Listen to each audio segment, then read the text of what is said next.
hold on. Let me crack my beer. It's on brand. I've been waiting till we started. What is up, everybody? Wouldn't be right if it wasn't there wasn't screw ups. Yeah. The last video that I released, I literally like poured it down. Like I opened it and I must have been like, I must have had it at an angle because like it was shook up a little bit because it shot out all over me. And I was like, well, I'm not even mixing shirts. I'm just going to do it like this wet. Amateur. I had beer like all down the front. And I was like, whatever. Okay. Anyway, I guess I'm going to continue the video. For those of you tuning in live or watching this later on, I am joined by some esteemed and very special guests. Yeah, I've got 3 gentlemen in here with me. I got Brad at 4K Tent Revival. Gentlemen, I don't know if I'd go that far, but it's a bit of I'm looking around at stretch. Yeah, I'm looking around the square. I'm like, what's this? The handsome contest? I'm trying not to say the F word in the first couple of minutes. You know what I mean? I'm trying to give a little headroom before I say the F word. I figured I'd refer to you as a gentleman instead of a motherfucker. But I also got the motherfucker Alan at Pops Movie Dungeon. What's up? And motherfucking Johnny at Johnny's Boutique. Johnny's _boutique_ channel, right? Podcast. You got it, man. So it does put it down on my palm, but then I jerked off and it's gone now. I had written everything down. I had all the notes written down on my palm. Now I just got Sharpie on my dick. My wife's got Sharpie on her ass. It used to be Johnny Walker, but that turns out is pretty impossible to find if you search it to get to that channel. That's not whiskey related. It's odd that it would be so difficult to find and that it would be whiskey related and not related to films and boutique. Yeah. That's really crazy. Well, that happens to be his real name. So no, that is his real name. You just get let's pop his social security number in the chat. Yeah. Date of birth. I would like to impersonate him and take out a credit card in his name. I'm going to be charging like my vinegar. This is not the group you want to be handing out personal information to this audience. Let me just tell you. So just keep as much as you can under wraps. Maybe get a PO box. These people are good people. We got baseball. They're good people. They're good people who happen to be also suffering from various afflictions. Multiple felons, perhaps, but certainly not dangerous, to quote Fear and Loathing in Las Vegas. What up, Holland Oates? The man, the myth, the legend. Watch him turn out to be Polish. What's up, everybody? Sydney says, what up, everyone? And also, in all caps, time to get drunk. I need to make this a little bigger, though, don't I? Look at how teeny tiny that is. My old ass is having a hard time reading that. I'm going to make that a little bit bigger. How about now? Is that a little bit better? Looks a little bit better. I see only like the back, what we saw backstage. So I don't know what, like. Yeah. I don't think that. I just see 4 big screens. Oh, that's true. You know, it would be kind of nice if I could show you. I wonder if there's a way I could show you the OBS screen. You know? We've talked about this before, but Alan works on computers professionally. And he took one look at the software and went, nope. Even he was intimidated by my setup. He was like, this is the most convoluted shit I've seen in my life. I'll pay $40 a month and let it just be real easy. I know, but $40 a month. I mean, it was like 15 or 20. Well, when I first signed up, it was only like 25, 29. And then it kind of slowly crept up without me knowing about it. It creeps up on you like that. That's why I don't do the monthly as well, because they got to notify you that they're about to like ding you again. Like it's been 12 months. We're going to hit you again. And also, like, if I throw out a whole bunch of money all at once, my wife forgets about it. If it's every month, she's like, what is this thing, this Canva thing that keeps hitting us every month? What is StreamYard? It hits us every month. Like every month on the 5th, she would be like, what is StreamYard? Is this you? Is that you? Are you spending our money?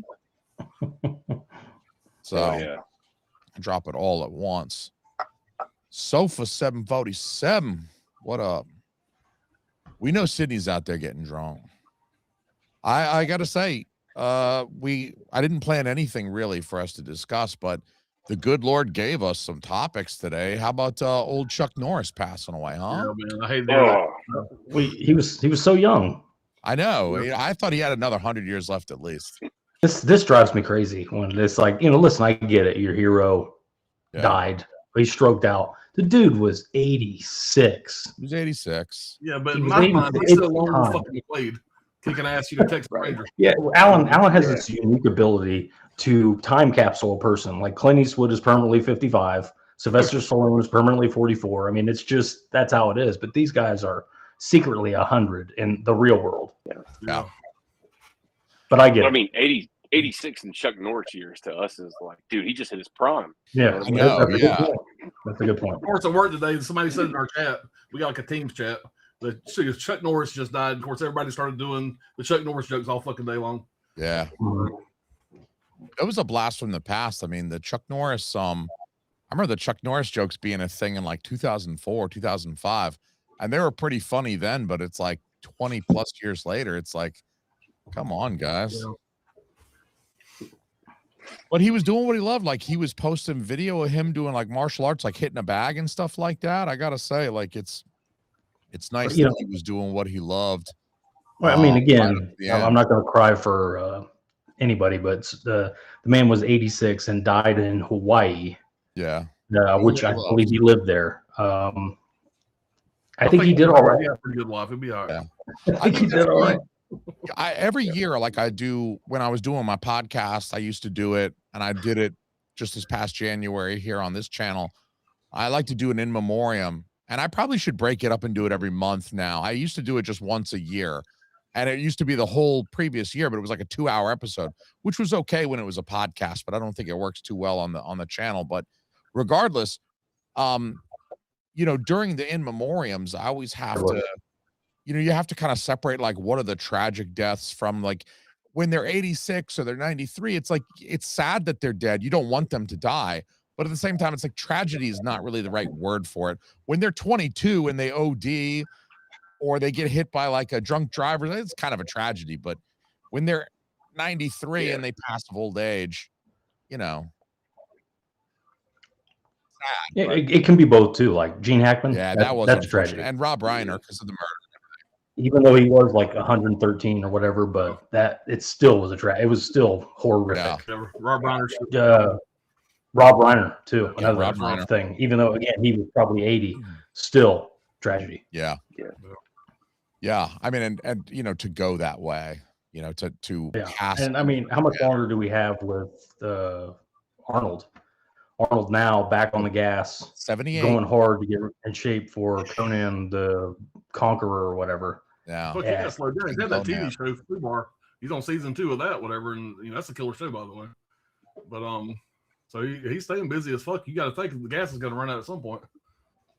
Oh man, he's nitro charged now. I mean, I'm sure he's taking everything right now to get in shape for that. And as vain as he is, you know, he's going to want to try to look like he looked back in 1986 for this movie. I think he should just use that de-aging CGI a little bit. That might be a good move for his overall. He's got good years left. He did. I don't know if he should be redlining. You know, I think you got to take it easy with the juice. I miss the juice every day. Trust me. I used to juice up like a mofo, dude. And, you know, we got Arnold Schwarzenegger to thank for that. I used to juice like a mofo. I miss it. It was great. I love these guys don't even know what you're talking about. Jason was a competitive bodybuilder for many years. Yeah. And you know, and thankfully he had the grace to stop at a certain age. I smartened up. You know, there's too many of those guys that are like 50 still trying to look like that shit. Dude's dying at like 40. I mean, there was a guy who died. He died like maybe 6 months after I stopped. He died like the same year I stopped. But he was like 28 or something like that, 29. I mean, it was like he was like 8 years younger than me. I was like, dude, that's Damn. I mean, that's I used to be a professional bodybuilder. I got addicted to weight gainer. And I kicked my ass a little bit, but you know, I'm getting off to go to McDonald's to dirty bulk. Yeah. What do you guys think about the Total Gym? A Total Gym infomercial. The Total Gym, the thing that you have at home. Oh, it's just a hawk. What's the guy named the Thigh Master? I think it's along those lines. Yeah, the Thigh Master. I don't know. I think a Total Gym would be worth more than a Thigh Master. I think it was Bowflex back in my day. Yeah, Bowflex. Yeah. Bowflex. I think anything that's got 5 payments in 1999, you need to be leery of. or whatever it was back in the day. It was it was 100, like 10 payments of $199.99 or whatever. Yeah, 10 easy payments. I love that shit. They'd whack it up for you. What do you guys? What's your favorite Chuck Norris? What are you gonna watch in honor of Chuck? Lone Wolf McQuade all day long. Lone Wolf McQuade's the best thing he's ever done. My opinion. What is? Lone Wolf McQuade. Ah, okay. Yes, that's I like my favorite Chuck Norris by a mile. Love it. Sydney says Code of Silence, Delta Force are all good ones. Yeah. I like his cameo in the Sylvester Stallone movie, The Expendables. I'm not a huge Chuck Norris guy, but I like that they brought him in for that at like 70. I was I feel like there was a couple Chuck Norris movies I caught as a kid from being on TV, and I think I saw Sidekicks in the theater as a lad. But I'm with you guys. I was never like, I was more of an Arnold Schwarzenegger kind of guy. And then, you know, as the 90s went on, I found Jackie Chan and Jet Li and started getting into the Hong Kong shit. But I think as an adult, like maybe more in my 30s, was like going back and discovering Chuck Norris, checking out more of his films that I missed. And I'll be watching The Octagon to celebrate. He's got some good ones. Missing in action. He's got a bunch of bad ones too, but he's got some good ones. Yeah. He was not the best actor in the world. No. But, you know, the films were good. They were enjoyable. The fight scenes made up for it. Yeah. But you got the fucking Lone Wolf McQuade. You got the big fight at the end. You know, it was back in the 80s. You had to have a big battle at the end. You got him and David Carradine going top it off ass at the last shot. And all the build up for that was done so well. Yeah, I like David Carradine being in there too. I think he's another guy who really good bad guy. Yeah, I mean, he was a cool dude anyway, like Kung Fu, and he did the Kill Bills and shit. And then, you know, that was another one that just kind of came out of nowhere. You're like, oh shit, he died. And then you started hearing more and you're like, whoa, autoerotic asphyxiation. I can't even spell that shit. Turns out he wasn't such a cool guy. Yeah. I don't know. I think that shit's kind of lit, actually. I think of being found hanging in a closet dead for your family and being the family shame for the rest of all, you know, eternity is I think they gotta lay you down. Like I'm just saying, like, I would do this for you personally. Any of you guys, really. Alan, you too. I might have to call Brad and get his help. But like, if I came upon you in a hotel room or I was coming over to visit or whatever, and I open your door and you're like, and you got your wiener in your hand and it was obvious, like pants are down. It was obvious you were going at it. There's a few magazines that are open around you, some tissues and stuff, some lubricant. And it was quite clear that you died in the act of autoerotic asphyxiation. I would throw all that out. I would take it out to the dumpster. I would put it out in the neighbor's trash can. I would like pull you down. I'd get rid of the noose. I'd hide all that. And I'd put you in like your finest. I'd put a tie on you and everything so they wouldn't see the ligatures on your neck. And I would just say he died peaceably in his bed. He was not jacked off when he died, so that your family wouldn't have that mental image of you jerking it. You know, I put like a Bible in your hand or a Torah or something and just catch a felony too. Yeah. Straighten this out. This fucking stream just went real fucking this is the subscriber count is going. I'm glad to know where we stand though. That's good to know. I have you in my corner. Talking about putting someone on the spot real quick. Damn. Well, I'm just saying I would do that for a friend so that it didn't ruin your reputation in your afterlife.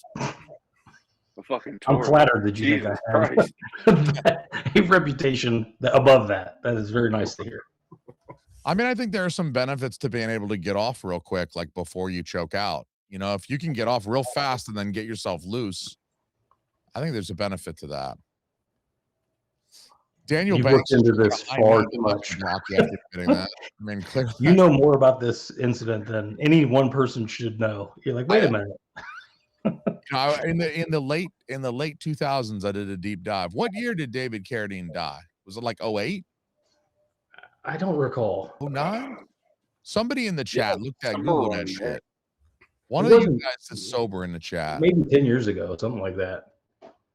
Used Parallax bought Sidekicks, but not for Chuck Norris, for Piscopo. He died in 2009. Okay. All right. I wasn't off. 72 years old. Okay. You said what? He was 72. 72. 72. You just his grandchildren had to hear. And his brother just died. Robert Carradine, Revenge of the Nerd dude, just died. Yes, he did. Yep. Yeah, he did. Yeah. Now Keith Carradine is the only one left, right? Yeah, another great actor.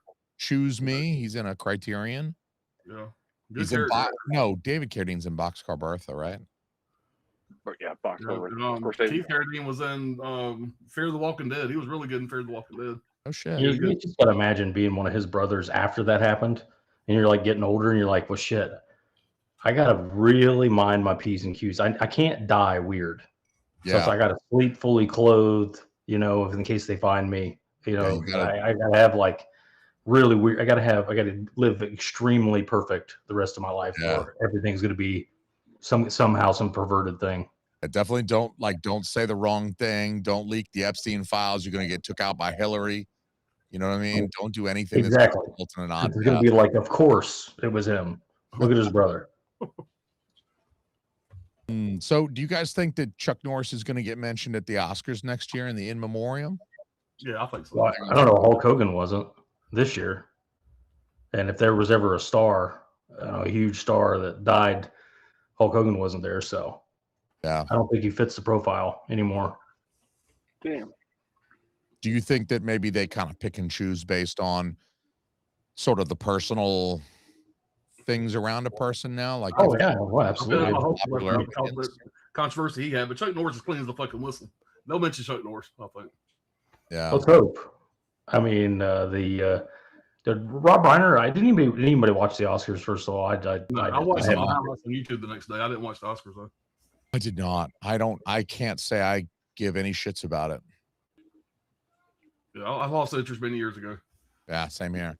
It just seems like I don't know. It's like it's not really entertaining, and it's just like a lot of celebrities and like what they're wearing, and I think they had to try harder back in the day. There used to be competition. There were other award shows, even something like the MTV Movie Awards, like that was very popular.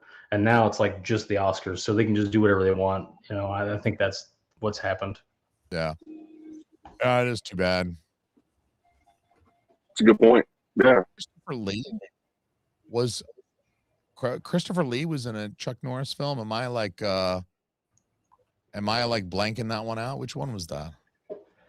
I really couldn't tell you. I'm just not I'm sure there's a lot of people coming out now that were like huge fans. Yeah. Of the guy, but it's just like I can't tell you that I was, because I really wasn't. Yeah. It was fine. I'd rather watch like Bronson or something like that. Oh shit, you're Bronson over Norris, huh? No, hell yeah. Listen, if you're gonna have old men in movies, they need to be shooting guns, because that's basically all you can do when you're elderly. You can't really be beating people up at north of 50. Yeah, and it'd be believable. I mean, unless you're Jackie Chan, I feel like with the age. And Charles Bronson never beat anybody up. He just pulled out a gun and shot people. It's just a smart thing. Just murdered people. Easy. Yeah, it's much smarter to do it that way.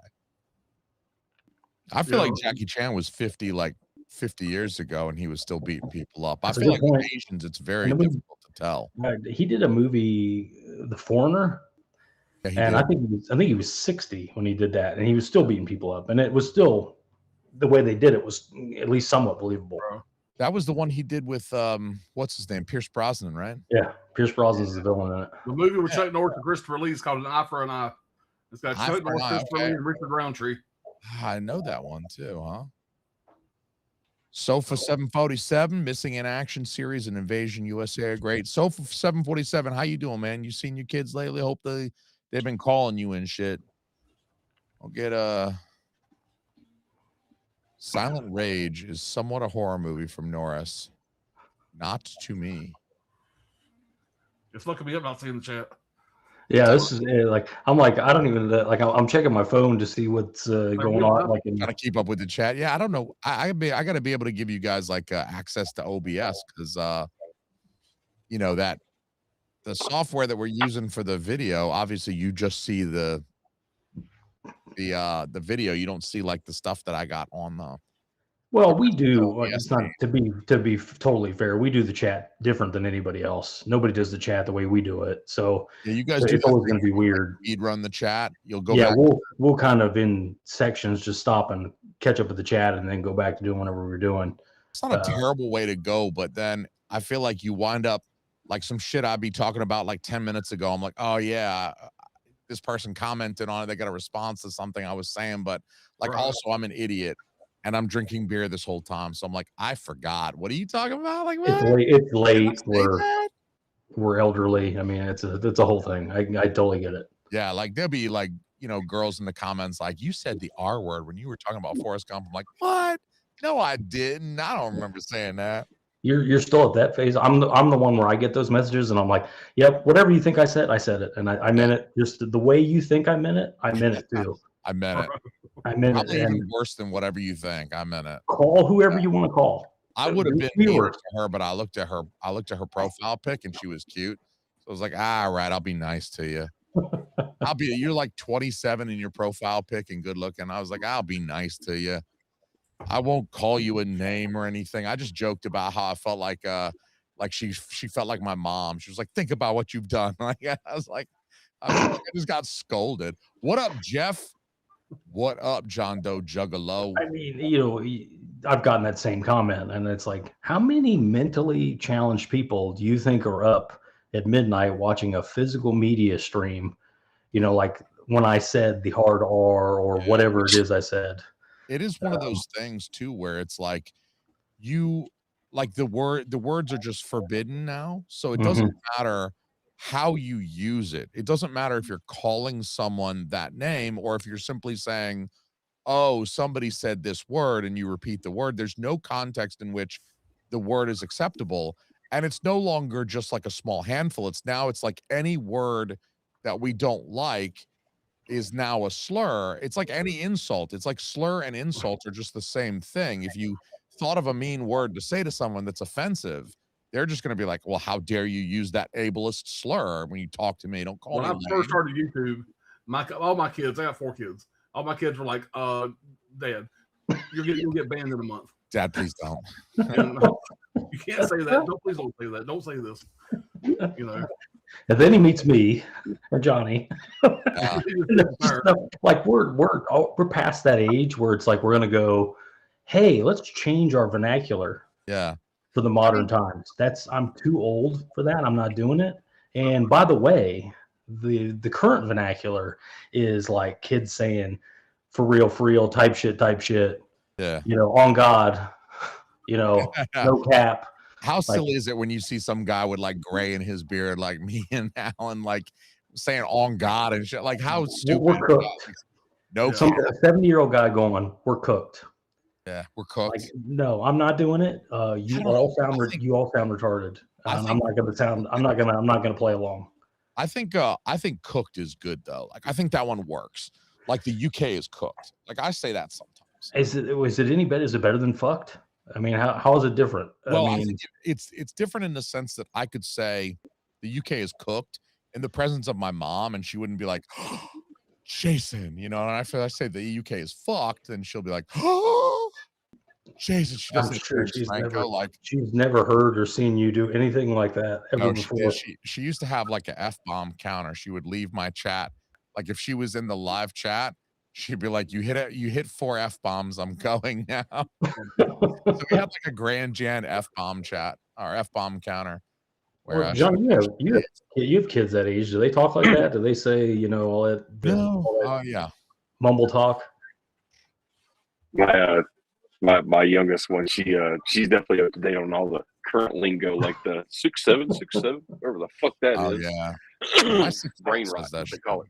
It's got to be. It's TikTok. It's TikTok brain rot. I mean, it's turning them into this where that's why they talk that way. I guess I don't understand it, but again, I'm old. What I'm not trying to understand it either. It's like you know, in the 80s they got a commercial and the old lady says, "Where's the beef?" and then people see the commercial and it spreads kind of virally like an early meme, and everybody starts saying, "Where's the beef?" And then my first girlfriend sees me pull my pants down and she's like, "Where's the beef?" All of that, it like just recurs throughout the rest of my life because of my micro penis. And so, you know, it's just one of those things that, like, you know, just catches on. People like the sound of it, and it just uniquely applies to me. I don't know. Yes. That. Maybe that. So I hear a rumor from Views Parallax in the chat saying that they honored Roger Corman at the 2025 Oscars like a year ago. So it sounds like, maybe they will honor Chuck Norris and some of the people who have passed. And so, I mean, surely they'll do Robert. Did they do Robert Duvall? Did he pass before the Oscars? Right? He passed like a week. I have to watch the in memoriam. I haven't seen it. I don't know. They had to have done Robert Duvall. That would be. Roger Corman was also like an executive, to an extent. So kissing his ass makes a lot more sense than kissing Hulk Hogan's ass or whatever. Like that's what the award show is really about. Yeah. Lifting up the the producers and all that other shit. The people that pay you money. Ass. I do agree with that. In life, you got to kiss the right ass. Yeah, that's really what it is. He brings the actors and the people backstage, the money together, and they get to pretend that they're all part of it. Like I don't know. It's just become something else. I don't know. It stopped being about movies in like the year 2003 or something. Yeah. Parallax agrees with you, Brad. He says Bronson rules. Yeah. I don't know who wouldn't agree with that. Who wouldn't? I don't know. Oh, Sofa. I'm glad to hear fam's doing good. Grandchild number 4 is due in June. Congrats, buddy. That's awesome. That's impressive. Yeah. Go and check on his other 3 grandkids. Hell yeah, man. I hope they come visit you soon. Bounce them all on your knee. Show them a good Chuck Norris film for all of us, okay? Pop something on, if they're young, I get it.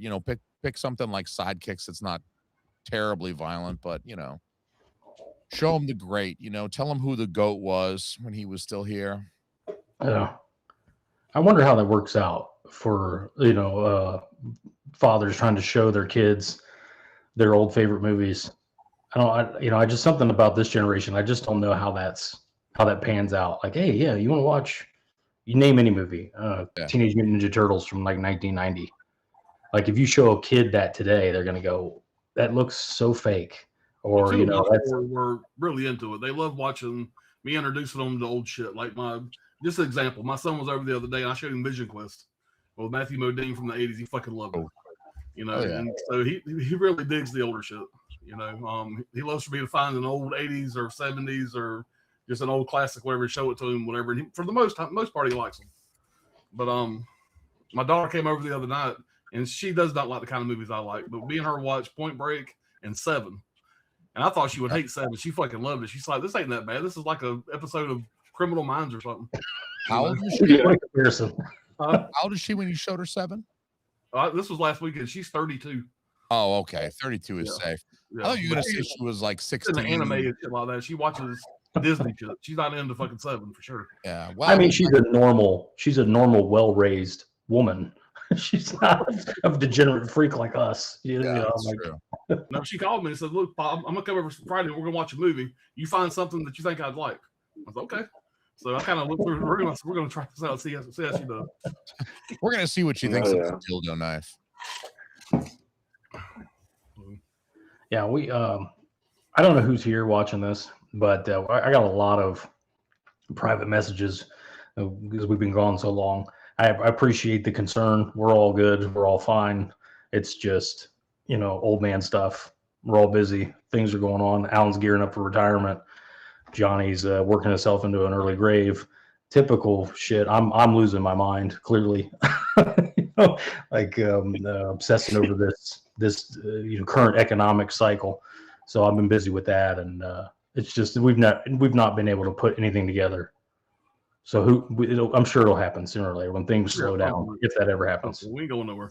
Yeah. Well, I was appreciated you guys having me on a couple of times to talk Criterion shit. So Brad was like, "Yo, let's get together and do something." And I was like, "Shit, yeah, let's do it, man." Oh, we've been talking about doing something for like months. Yeah. But it's also been like, just a lot of weird things happening in a row. Yeah. Just like I said, it is what it is. Johnny's about to be 5150 by his wife. If one more fucking package shows up, judging by the shit I've been seeing him like the tax refund must have been banging this year. I didn't even get that thing yet. That's how good. I'm gonna do some damage then. This was dude. Talk about, you could do a 3-hour. You could do one of your old school 3-hour hauls with that file. You done a 3-hour haul? Yeah, for sure. Yeah, go back and watch Back in the day, that was like the videos. They were norm. great. Damn, that's wild. I'd get like the vinegar syndrome cells and the 7 cells. That was like my cue. I'd spend like $1,500 on a box, and then just take 3 hours to pull everything out of the box one by one. I'm not sure I've ever spent that much. Go through a carton of Marlboros the whole time. It was a carton of Marlboros and a case of Red Bull, and just burn through the whole box. Going. And the chat would be full. People would be riveted. You know, like it was just a different time. I miss the old Severn sales. Yeah, I was working from home during that time. I put Johnny on in the background, and that motherfucker just talked to me for like 3 hours on one of his videos while I'm working at home. You be clocking out, he'll still be unwrapping shit he bought from Severn. Yeah, man. I just remember getting overboard with the slip from Severn for $5. You could still probably get it with a slip for $5 from Severn any sale. Yep. Oh, you probably have to fucking cut that bitch off with a pair of scissors too. It's probably still fucking airtight. Yeah. The motherfuckers had the masturbating gunman, the fucking sinful dwarf, and fucking overboard. Yep. How does that God damn. Like that's a fun weekend right there, man. Like you got all fucking genres pretty much covered. It's one hell of a triple feature. Yeah. Hey, talking about getting new shit in, I'm probably like the fucking first dude on the block, man. I can't believe this fucking came my way this early, man. But bam, there it is. Synops Films. Mine's on the way. I got a tracking. Look at that. Look at that. Yes, nice. sir. It's a little what do you on guys the think thin about side, the prospects of Arrow doing a 4K of that for the UK? That'd be great. I'll buy that shit too. I think it's 100% going to happen. Yeah, but I heard Arrow's got the I think Brad, actually, you're mostly the one who discussed this with me. I think Arrow's the one with the exclusive bonus features, right? Yeah, they have they had extra doc, with David Gregory did a doc for it, additional features, the whole nine. It's got more features substantially, like a feature length documentary. I'm sure Johnny has the old era Blu-ray too, but all those features I'm sure will be ported over, and it'll be probably the same scan from Synapse. So best of both worlds, but it'll be Region B on the Blu-ray disc. The crazy part about that documentary is when they followed Frank Henenlotter around New York, they were actually filming 42nd Street Forever, which was a Synops Films exclusive documentary that they were going to do. And you could buy that shit individually if you wanted to, but there's a lot more shit on the 42nd Street Forever Synops Blu-ray disc that they're just trying to stick a little bit to the tidbit of it, because kind of like Henenlotter walking around showing you all the old cool theaters on 42nd Street, and then he kind of like break off and go in it, fucking Frankenhooker or Basket Case and shit, just for like little segments. But yeah, definitely, fucking Arrow's definitely got looking on the back of that bitch, like, yeah, there ain't much for special features on the back of that, so don't buy that shit thinking you're getting some plethora of some new features that they put a bunch of production into or nothing. Nope, it's just hope the 4K scan is going to look beautiful, because that's all that's in that box. Was that the Severn documentary, or was that Synapse? Oh, Synops, who did the 42nd Street Forever. Oh yeah, it's like a trailer show, right? And there's a documentary. Yeah. Yep. It's oh yeah. I remember the cover. I didn't remember if it was Synapse or if it was. Yeah, I'm sure it was Synapse. So Johnny, it's Synapse. I looked it up. It's Synapse. Did that just show up today, or what? Have you had a chance to watch it yet? Yeah, I just literally walked in the door from work and it was just sitting here. Cool. That's the Buy Mountain right next to him. So you can see. That's the stuff you got to get through. So what do? You you got like a nice little stack, and then you watch them and then put them on your shelf, or what? How do you what's your system? I don't think there's no new system. I don't think there's a system since I bought my new house. It's just buy a bunch of shit and stack it. Yeah. Cool. I do the same thing. Like I let it stack for a little bit. Like I got like a stack of like, I just, if I'm at Bull Moose or whatever, something comes in the mail, I unwrap it, I just put it on the stack, but I leave the stack up by my television so that, here's the stack of my newest shit. when I'm sitting down to watch something, I'm like, what do I feel like watching? And I'll look at my stack, and invariably I'll just go pull out something that I already got. But sometimes I'll watch something brand new. Like I watched Joy of Sex. I just got that off the Valentine's Day sale at Vinegar Syndrome. And so like, I don't know, within 48 hours of that thing arriving, I was like, shit, yeah, I put that in. So. Oh yeah. Well, that's a big point of contention for many. Like The Great Silence just comes out in 4K, limited edition set. I know you guys both got it. Yeah. Johnny and Jason.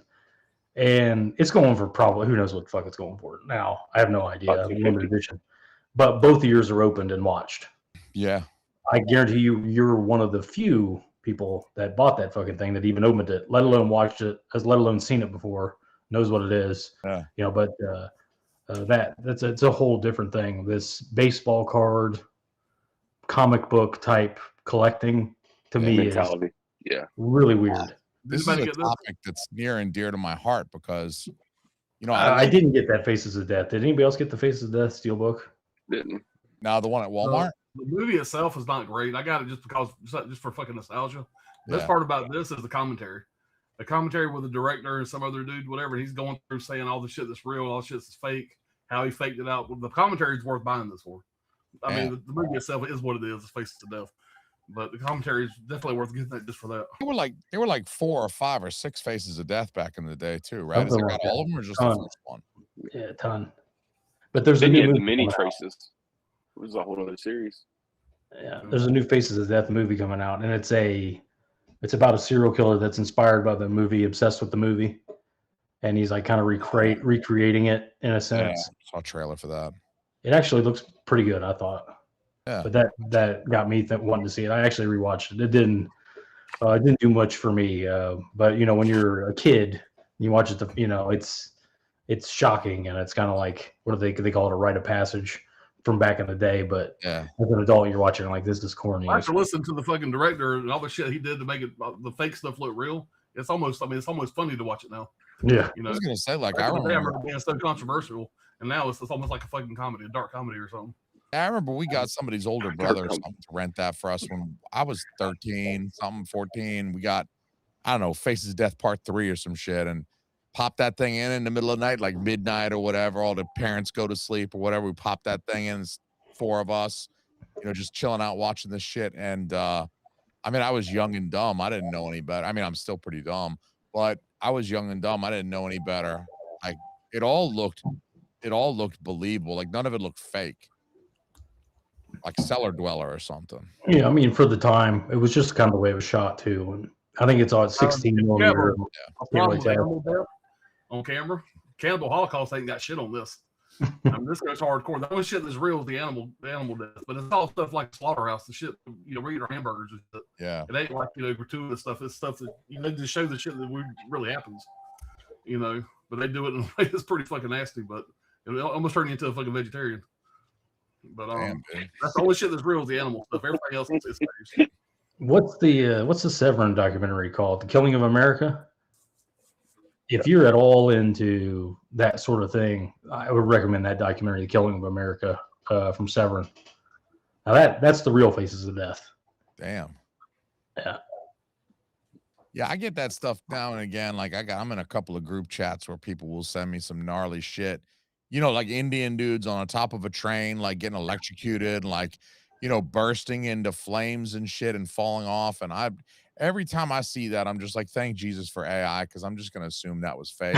Like, I mean, like, I got my younger brother sending me some gnarly shit. They sent me some shit from Venezuela of like a barber like cutting somebody's hair, and like 8 dudes will run in off of motorcycles with their motorcycle helmets in and just spray the dude with bullets, and he's on the ground like getting shot up like Home Alone or whatever, when the guy's on the ground getting shot up, whatever, in the black and white movie within the movie. And it's just wild shit. I'm like, dude, is this real? And my brother's like, yeah, I know. Somebody getting perforated like Mikey Palmisi from The Sopranos. God, I can feel it itching already. Yeah. That was what actually I loved. The last episode of season 1 is what did it for me. Like, so I was enjoying season 1, but the way they wrapped up season 1 and they packaged it for me, and like Chris Moltisanti's killing him because he's got this personal, like, you killed my friend Brendan, you know, like it's this personal revenge thing. Paulie is just he's just so petty that he's like, you made me run through poison ivy. I can feel it itching already. And he's like mad about the poison ivy. So they're just shooting him up in the creek or whatever. I love that he was such a shitheel to his wife, like right before dying too. Like he's going out for a job. Like his last words to his wife were like, shut the fuck up, you bitch, you know, and take a Midol. And never sees her again. Yeah, it cuts back later to her, and she's been interviewed by the news. Yeah, and she's like saying, "Well, the last thing he said to me was that he loved me." And he loved me so much. Yeah. He loved me so much, and he kissed me on the mouth. Yeah, it's so. That was a beautiful episode. I love that episode. I need that on 4K really badly. Well, we just got that Stranger Things shit, and listen, I know people are excited. They're thrilled about it. It's not for me, but that's a huge get for Arrow, and it's going to be a massive seller. Yeah. But you know, if they're getting stuff like that, technically, Warner Brothers owned The Sopranos. Yeah, and there's a relationship with Arrow and Warner Brothers. Do you tell me that if they did a 4K box set of The Sopranos, it wouldn't sell like $2 ass in Tijuana? It absolutely would. I'd buy 2 copies. Would. Yeah, the 4K of Sopranos is gonna go wild the day. I would just keep one sealed, and just like in case of emergency. Yeah, like something happens in a bank vault somewhere. Who pre-ordered the Stranger Things box set? Did any of the 4 you got? Any of the 3 you got? I did. You did? Okay. I got it in my cart, but I haven't pulled the trigger yet. Well, you can't get hurt with an Amazon pre-order. If it sells out, great. You got a pre-order locked in. If it doesn't sell out and you can find it cheaper, cancel your fucking Amazon order and get it somewhere else. Yeah, that's kind of what I'm saying. I'm with you on that. I'm even thinking about getting 2 because, like I was telling you, that you piece of shit. Hey man, I'm just, you know, you can appreciate, you more than anybody I know can appreciate a sound investment. What the hell does that mean? That means I'm not a scalper, but I will hang on to it. Sometimes I'll buy 2 copies of something just because I bought 8 box sets of the Friday the 13th set for $60 a piece. This was years ago. Okay. I remember they were on sale for before you knew they were going to make 13 billion of them. Yeah. But I got 8 or 10. I don't remember, for $60 a piece. Nice. Did you? And it didn't go the way I thought it was going to go. I sold them for like $125 a piece, something like that. Which is pretty much all. Yeah. But for the people in the chat who don't get it, I'm not really. I do shit like that all the time. I'm horrible. I mean, evil. I'm not a scalper, but I might as well be the devil as far as some of these people. I remember I bought 75 copies of The Redeemer sealed for 20 cents a piece or something like that, and I sold them for $10 a piece to Orbit DVD, something like that. Very nice. Yeah, me and Johnny went to Orbit. There was like 47 copies of The that motherfucker. Well, listen, it was mighty white of me to send free copies to my friends, though. Like, listen, at least I could do. Guitar Zombie 2142. I want to just say in our chat, you are in good company. I also have said many times Stranger Things sucks. In fact, people on the internet have threatened to beat me physically for negative things I've said about Stranger Things. I do like the first season of Stranger Things. Like, I think it's very good, and I wish they had stopped there, or at least done like an anthology thing where they had done like different storylines and characters every season, like American Horror Story does. I think it was definitely not good that they kept characters and actors and just totally jumped the shark. Well, they got old pretty quick. Yeah. From what I've not seen it. I saw a little of the first season. I mean, Johnny, your kids loved it, didn't they? So you'll be getting a copy, I'm sure. I'm gonna get it for. We'll see, man. It was like $180. $189 for the 4K set. Yeah, they got 2. They got the deluxe set with all the bullshit, and they got the basic 4K set for a little bit cheaper. It's really not that much cheaper for the basic one, though. No, it's like $30 different, something like that. And I mean, even though it is $189, it's 25 4K discs. 25 discs, yeah. 25 4K discs that's like 5 seasons of television. $7 a piece for $7 a disc. That's still pretty good. Yeah, shitload of content. Yeah, I reckon there's going to be commentaries and such, and that'll be nice to have. I don't know. I feel like it dropped off. Stranger Things kind of dropped off for me with each successive season. And I think the problem with Stranger Things is very simple. The first season was very good and people loved it. So naturally they wanted more. Netflix wanted to give them more because Netflix is a business and that's what they do. But I feel like you have kind of two options when you're making a direct sequel to Stranger Things season 1.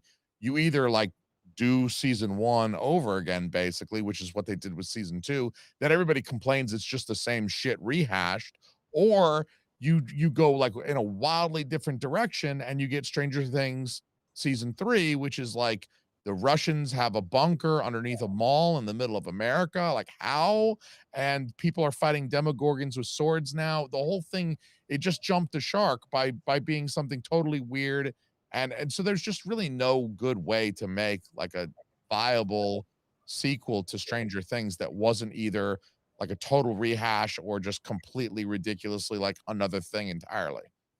Anytime you rush like that, you're gonna have a problem. Like Game of Thrones had the same problem where they ran out of ideas and they had to use filler stuff and you know. They waited too long for the last season because the kids are fucking got grandkids now. Yeah, you know, they're fucking 30. You know, I mean, God damn. That was another problem too. They sort of wrote themselves into the corner a little bit by saying, well, we're going to set it in the 80s every season. Like they can't just do like, it's been 5 years type of like time skip. A lot of TV shows are able to do like time skips in between seasons. So that way the TV show keeps up with the age of the actors, especially when the actors are younger, they're teenagers, they're adolescents or whatever. Because, you know, like Finn Wolfhard's nuts are going to drop and he's going to start growing a beard looking like me. And you got to explain that shit. And it would have been much easier to do if they'd done an anthology. And then it's like he's playing a different character entirely. He can go from 12 to 17 to 22 in the next season. And it doesn't matter. You don't have to keep the whole thing in the 80s for some convoluted. Like that tells you nostalgia is like 50% of the appeal of Stranger Things. If they're like, we can't be the 80s with this stupid stuff. Yeah, it's a lot more generous, you know. Yeah, that's what drew me to it. And then my kids wouldn't fucking stop talking about it, so they got more into it. And I really kept watching it because of Hopper. Hopper was a great character. And so too. I think for me, Stranger Things is one of those John Doe Juggalos saying he bought 2. He pre-ordered 2. He's doing the smart thing. You're going to make your money back on the second one. You just got to sit on it long enough for the deluxe to go out of print. Once that deluxe goes out of print, dog, you sell it for double and your copy was free. That's how it works, dude. This is like the first conversation of like 3 conversations where it's like, and you can do that with anything, like drugs, for instance. Drugs, yes. Your drugs will be free. If you buy enough and you sell some of what you buy, you get to use drugs for free. That's how I did so much steroids and growth hormone. Yeah, of course. So let's just admit on camera that you did felonies. That's cool. That's probably a good idea. We're outside of the statute of limitations. And just because I admit it on a stream, you still have to connect me with physical evidence. You know what I'm saying? That was very common back in the day, but the whole buying a second copy is that's the dirty little secret of the physical media nerds space. Like most of these dorks are doing it. If they got 2 nickels to rub together, they're buying something like that. A lot of guys bought 2 turtle sets. Yeah. By the way, it wasn't sold out. So before you get real lucrative with this business idea that you're coming up with, maybe find out the print numbers. Maybe find out that this is really going to sell out, because I don't think the turtle set sold out. I don't think any of them, either of the 2 sold out. I think the turtle set is business idea. I ordered this the other day off like Amazon. And this was supposed to be the official full season or full show of Better Call Saul. Well, the bitch came in and it was wrapped in cellophane, looked all nice and professional and all that shit, whatever. I mean, really good fucking bootleg. But I took the first disc out. You can see it or not, but it's black. It's burned. It's a burned disc. And on the back of the official release, there's big red text on the back right there that says over 70 hours of bonus footage. Well, mine don't say that. And when I put the first disc in, the first thing that happened was the Netflix logo popped up. I was like, these motherfuckers charged me $55 for this. I got money. That's terrible. You got that on Amazon too? You bought a bootleg on Amazon? Yeah, and this is this is a really well done slipcover. So no, I'm sorry, it was eBay. It was on eBay. Okay. So all I did was I messaged eBay and they immediately refunded my money. And they're supposed to be sending me a link to mail this back, but I haven't got a link yet, so I'm just gonna fucking keep it. Yeah, my man Brian's in the chat. Oh, yeah. Brian agrees with you, Brad. Brian thinks that Stranger Things is not likely to sell out. I don't think it's going to sell out very quickly because I think you are correct about Turtles. I think Turtles is still, you can still go get the 4K box set of the Ninja Turtles. There's like 8 of them at Bull Moose. I was just there the other day, and they had like 8 of them lined up across the top of the rack. They've got plenty. I think the internet has plenty. I think Stranger Things is going to be in the same boat. Like, they understand how popular this is going to be.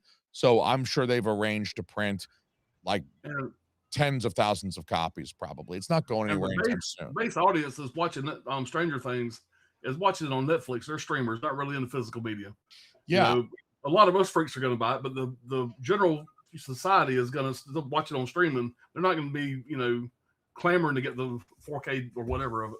I call those people normies, and you're right. Humans would be another good word for it. Humans, not subterranean freaks like us. Yeah, have to have the disc. Not chuds like us. Reptilian freaks like us. My brothers, my 2 younger brothers, I can't even buy them movies for Christmas anymore. They don't have Blu-ray players. They don't own a disc player. So, like, I get it. I think, you know, Here's how you solve that problem. You get them players for Christmas. Exactly. I went to Goodwill and I got you a Blu-ray player. Here you go. Yeah, and then you can give them your hand-me-downs instead of selling them on eBay for presents. Yeah, it's too bad because I did get like some of the movies that I bought them years past. You know, like when my mom sold her house like a year ago, she was just like, "Hey, I got a box of movies. Like, do you want me to get rid of these?" I was like, "Nah, I want them." And then I'm looking through the box, I don't know, a couple months ago, and I'm like, "These are the movies I bought my fucking brothers. Those shitheads, assholes." Yeah. So glad they appreciated my gift, but whatever. Very thoughtful gift that I've given them. I think the Stranger Things print run is going to be prodigious, but still within the realm of like physical media numbers circa 2026. I don't think there's region A and B sets. There's both region sets, A and B sets. Yeah. So you got really well because that will give us the Sopranos and other shit like that. You know, I hope the fuck it does. That would be. That's the main reason I'm buying Stranger Things. Like, I want to show it to my kids eventually too, but then they'll like it. Yeah, I want to show it to my kids eventually, and then I want to encourage this type of thing. I want to encourage Netflix. I think they would have gotten a lot more support within our community, in attempting to buy Warner Brothers if they had launched something like this, you know, a year ago and said, we're committing to physical media. You know, we're going to give people streaming so the normies can have streaming and the weirdo chuds that live in the sewers can have physical media. And we're just going to do a little bit of both. So here you go, you weirdos. I can understand them not releasing it when the show's hot and fucking heavy, but the show's over with. Nobody's going out and getting Netflix down to watch Stranger Things. Yeah. You know, so now's the time to do it. And I think that's what they should do. Let it get their money. Like you said, it's a business. And after that, release the shit, whatever, so us weirdos can enjoy it. I mean, Paramount's now owns them, and Paramount's huge on physical media. Yeah. And they got deals with Warner with Arrow. Paramount's got a deal with Arrow just like Warner did. So I don't see why we won't get more from Arrow and more from Paramount. It's all going to be good, I think. Yeah. Sofa 747 does not plan on ever watching Stranger Things. I gotta say, season 1 was good. I recommend it, but nothing past season 1. The season 1 is good. Guitar Zombie agrees with me. He agrees that 1 would have been perfect, but Netflix wants money. That's the thing. Is like corporations, multi-billion-dollar, multinational corporations. They exist to make money, so they don't really care as much about quality as capitalizing on. Yeah, I disagree. I disagree with that 100%. I think Netflix is making the products for their customers, and their customers are unwashed fucking retards, and that's why their products are what they are. And if it was us watching it, if it was people that love movies was watching it, then they would make movies. They're not making movies; they're making distractions. Let me ask you this, because what you've said is very interesting. And so I'm curious, what do you think? Is this like which came first, the chicken or the egg? Did Netflix originally start as a more robust, entertainment-centered service that eventually got dumbed down for the It used to be good. Or was it like people have been dumbed down and they're now expecting dumber shit because they've had 15 years of Netflix. Like, which you ever heard of a movie called Bright? I've heard of it.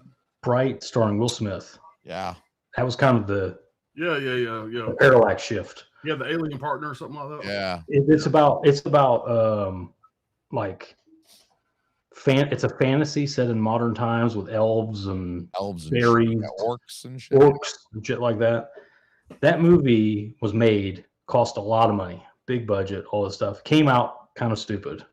Yeah. To be fair to the people, even the people that like it could admit it came out kind of dumb and it just didn't come together right. They don't want to put it in the theater. It's not going to make its money back. So they go to Netflix and they sell it to Netflix for a bunch of money. It becomes one of the most watched movies ever on Netflix. And the Netflix people go, well, our customers, they love this.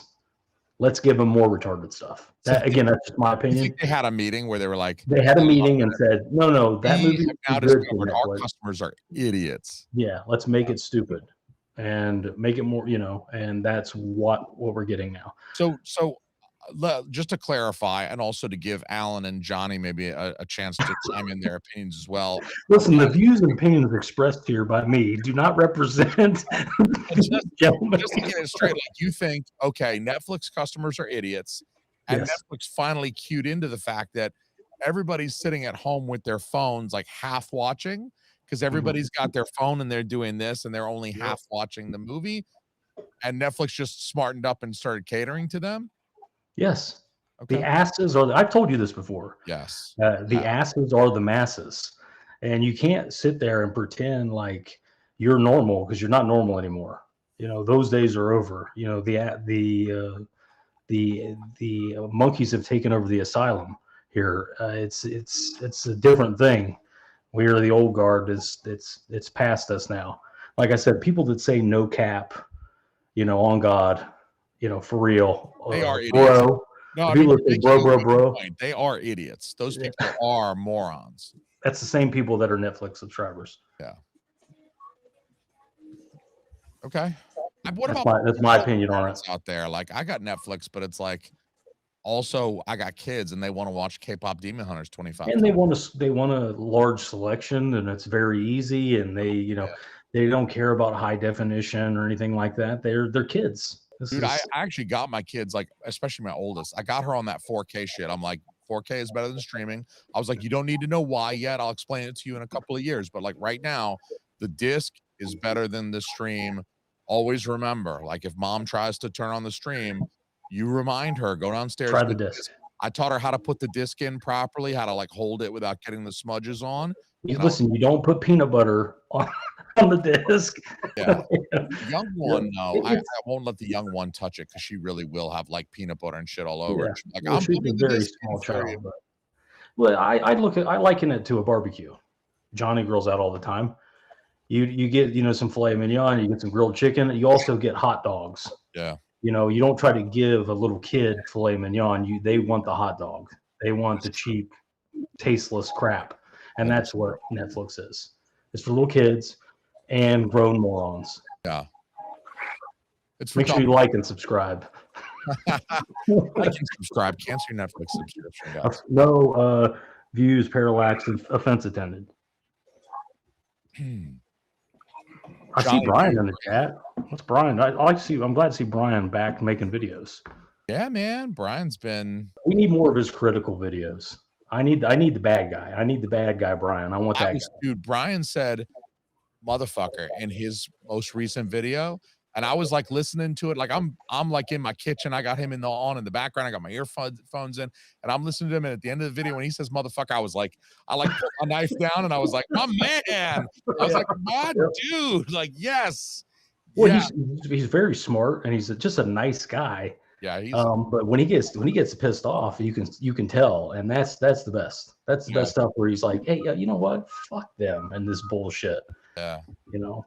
It's really, like I said, I know what his schedules. I know him. I talk to him every once in a while, but I'm not unduly implying intimacy here. He's a great guy from what I've talked to him. He's just really busy. He travels for work, so the fact that we get any videos from him is great.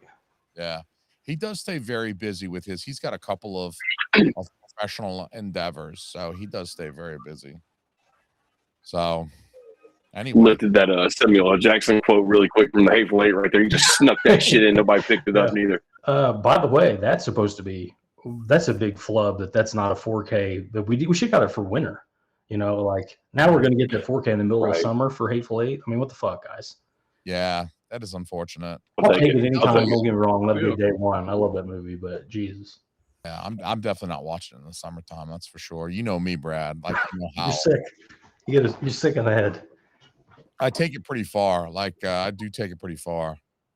But Alan, do you have that sense where you're like, I can't watch Rocky because it's not November, or it's like Rocky's a bad example. It's always Rocky season. Okay, Jaws. You can watch Jaws. Can you watch Jaws in the middle of winter? Jaws fits better around 4th of July. Yeah, Jaws is definitely a summer movie. That's usually when I want to pop it in. It seems like. Yeah. So I would say Jaws is definitely a 4th of July summer type movie. So yeah, hell yeah. What do you guys think about The Walking Dead? Jack Burton. What up, Jack Burton? He was saying he'd rather have a Walking Dead in 4K. Yeah. I finished Walking Dead for the second go through. I guess last summer I watched Walking Dead again, and it holds up, man. It's good. It's got some seasons that ain't great, but for the most part, it ended really well. I love the way it ended. It definitely the last season was on a high note, and so I was happy to see that. And they put out a really nice Blu-ray box set. Wish it would have been 4K, but yeah, the 4K of that would be great. I could see that happening one day too. I mean, you could name any of them. Breaking Bad in 4K any minute. Yeah, it's Jack. Tony loves 4K, so. Yeah, Breaking Bad is my shit, man. That's probably my favorite show. Don't get me wrong, it's that or Sopranos, whichever one I've watched last. Well, I just got done with Breaking Bad and Better Call Saul, so I'm high on that bitch right now. So, yeah. What really made me mad is I bought this motherfucker here off of Etsy,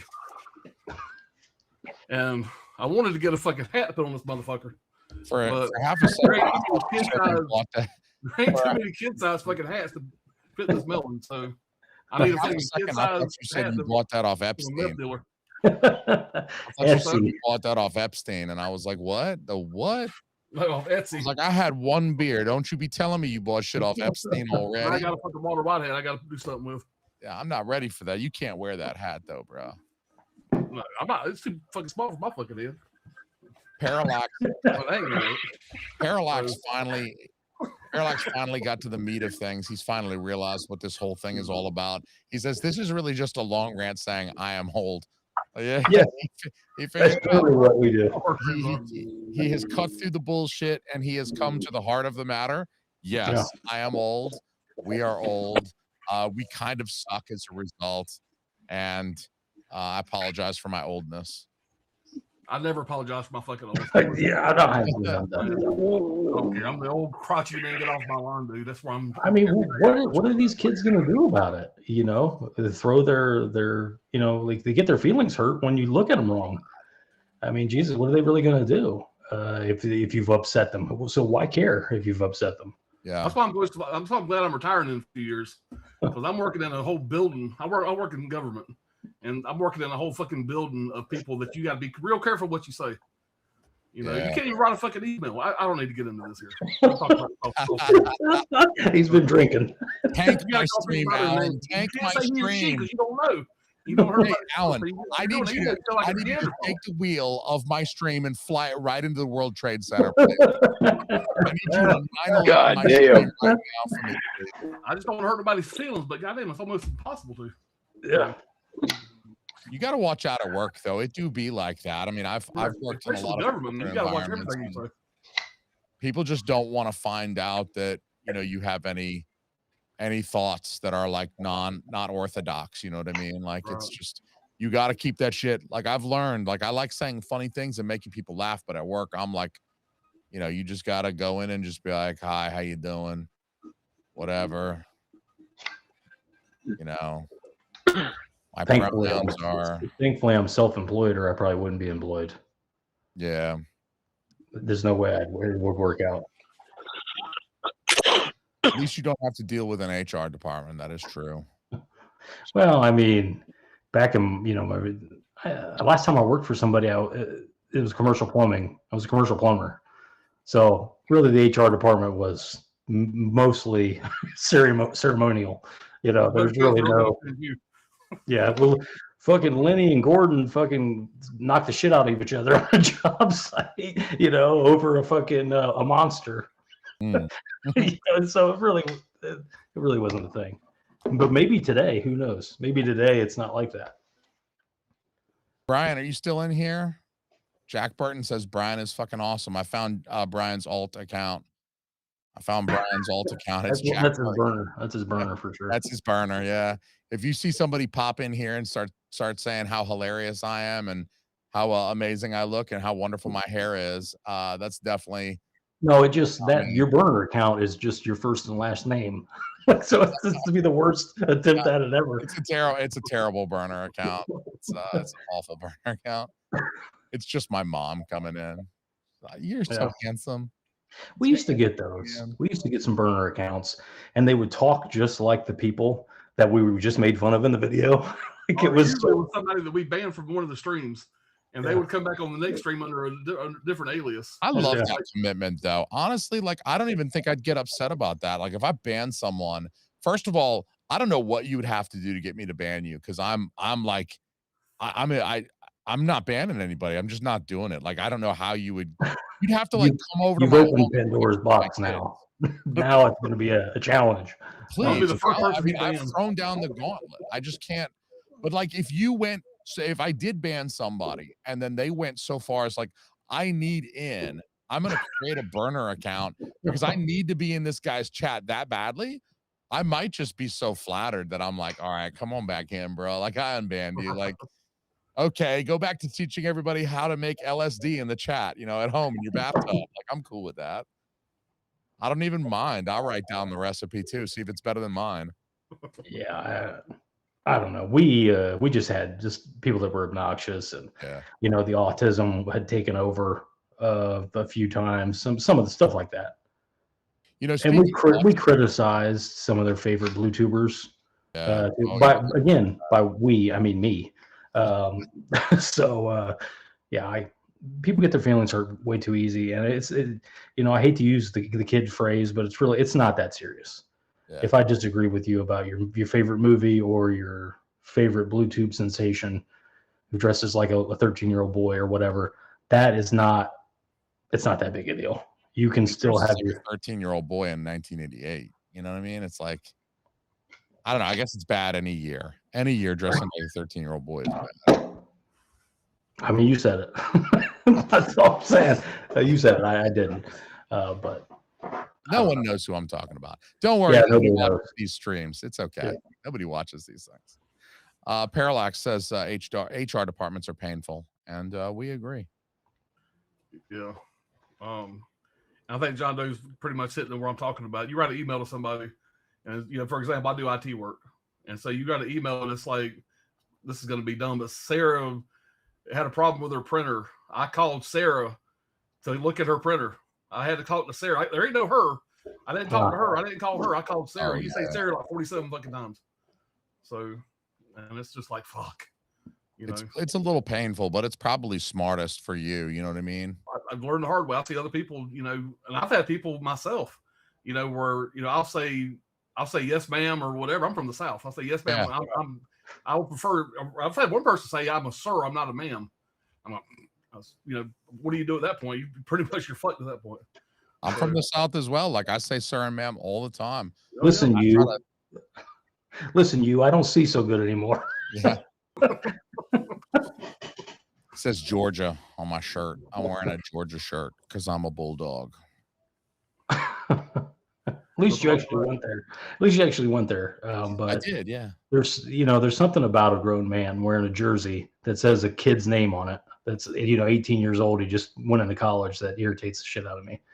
That is a little strange. I will agree. I don't mind wearing apparel, but if it's got someone's name on it, that does feel a little bit it's a little weird. By the way, you're 53. You're wearing a jersey. Are you on the team? Yeah. What is the point of that? A kid, I understand a kid wearing the jersey. They want to be on the team. It's their hero, but it's is it your hero? Kids dress up. My daughter's. I got 9 Falcon jerseys. I got a Georgia jersey. I don't, I don't mind admitting I don't really wear it because I don't want to fuck it up. Yeah, it is a little weird to I don't know. I don't think it's weird to support your team, but I do think it's kind of strange when it's got someone's name on it, unless it's like there's extenuating circumstances, like the guy got like leukemia or something, and it's like one of your favorite players. Like, I kind of get it if there's extenuating circumstances, but when it's just why not wear the jersey that from like 1999, the star quarterback from the team from like that? Yeah, you know, like to show that you're a real fan, not like that too. You know, you don't want. I don't ever wear a jersey anymore. When I do, it's the fucking Steve Bartkowski. He was a quarterback for the Falcons in the 70s and 80s. I became a fan. That's the one that I like to wear. You know, see, that makes a little more sense to me, at least. I support that. And I got a Michael Vick jersey, but my dog gets upset when I wear that one. Sofa 747's an Alabama fan. I still love you. You're still my boy. At least you're not a Gators fan, right? If you were a Gator, that's the only way. That's the one and only way you get banned from this channel. The Gators fan. Boom. Where I'm from, I'm a Florida State Seminole, so I promise we hate the Gators as bad as you do. Yeah, Florida State's pretty cool. I almost went there for grad school. I like the Seminoles. They suck ass right now. Maybe they're coming window. They had a good season a couple seasons ago. Not to derail us too much from movies any further, but they had a good season. They beat Alabama last year, and I'm telling everybody, don't drink the fucking Kool-Aid. This team still ain't that good. Yeah. I was right. Johnny, you don't watch football, do you? Yeah. See, he's heterosexual, so. Not really we both come from big football states, and I couldn't care less. I couldn't give a fuck about football. Dude, if watching football is gay, then call me Liberace, man. You know, the thing is, there's a straight option. They have women's football, and they play in like their underwear. Yeah, I like those too. Why the fuck wouldn't you watch that? That's clearly to me. Okay, ¿por qué no los dos? I think Johnny, can you translate that? Johnny, I can't. once more in English, please. So we also had another passing today that I did want to briefly mention. Did you guys hear? This was something I heard about like right before coming in the chat. Actually, homeboy from Buffy the Vampire Slayer. Let me make sure. Was that? Nicholas Brendan. Did anybody check on Chase? Chase and I did discuss it before. So he's all right. I know he's a huge. He loves that big show. Buffy fan. Yeah, he does like Buffy. But yeah, it's kind of rough. Like he passed right after the show was failed to get picked up. Like they didn't. I guess canceled is the right word. They kind of canceled it, and then he passes like a week later. That's rough, man. 54. Which guy is it? It was Xander. It was the guy who played Xander. Well, I probably shouldn't even ask. Let me show you a picture of the gentleman. I don't remember anything about it other than the Jew broad. I was not a humongous. It was this dude. That guy right there. Oh yeah, I know who that is. Not a humongous Buffy guy either. I don't know why this thing's not focused. So what did he die of? Natural causes? Well, they say he died of a heart attack or cardiac arrest in his sleep. He had a heart attack a few years back. He had a congenital heart defect. Well, it was natural causes. Well, that's good to hear. At least it wasn't. Yeah, that's what I'm hearing. I immediately thought that too. Like, what if because he had a few rough years, like his health, and I think he had a couple of he had some charges and stuff like that. So it's like, if he's going through some rough times, I always feel compassionate towards people who life is kind of rough for a few years, and it's like, you never know what's around the corner is what I want to try to say. I'm an optimist, ever an optimist. You love a comeback. More than anything, I know you love a comeback. This guy's over here. Man, Shia LaBeouf, just get it together, buddy. I know. Every time you and me talk about Shia LaBeouf, I'm like, right. You can tell everybody in the world. I'm always like, man, I feel so bad for that guy. Like, it's hilarious. The memes are hilarious. So I'm definitely laughing. But he's doing exactly what he wants to do. He don't move to New Orleans to be sober. Yeah. New Orleans get fucking drunk every night, and that's what he's doing. He's having a great time. That's terrible, though. I mean, it's horrible. It's the wrong thing to do, but he's doing what he wants to. I think he's just accepted that he's a fuck up for life, and that's what it is. How could you go from? I mean, God damn. I think it's his fuck up for life. He's been in I don't know, half a dozen or 10, multi-million he's a great actor. $1 million big time talent. He's a fuck up. You know, he's been a lot. He's been a lot. He was great in that movie Fury. He's incredible in Fury. He's a great actor. He's just You know, some people are just a fucking mess like that. But he started young too, right? I mean, like he started very young acting. You know, he was in Holes and he was on a TV show, right? Holes.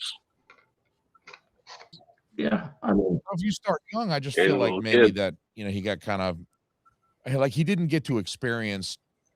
He didn't get to go to college like I did. Like I got to go to Georgia for 5 years and get 2 degrees. And then I went to UNH, but I didn't really party at UNH because I was already married at that point. But, like I got to go have fun. I got to like go to the Georgia-Florida game and party in Jacksonville and get fucked up and puke on girls. And but he's been sober a few times now. So this is like he'd already been through all that and went, okay, 4 years is enough. I'm going to clean up my act. And then it's like, I fell off the wagon again for another 6 years, clean up my act. And now he's like, I don't think this is for me being sober. Yeah.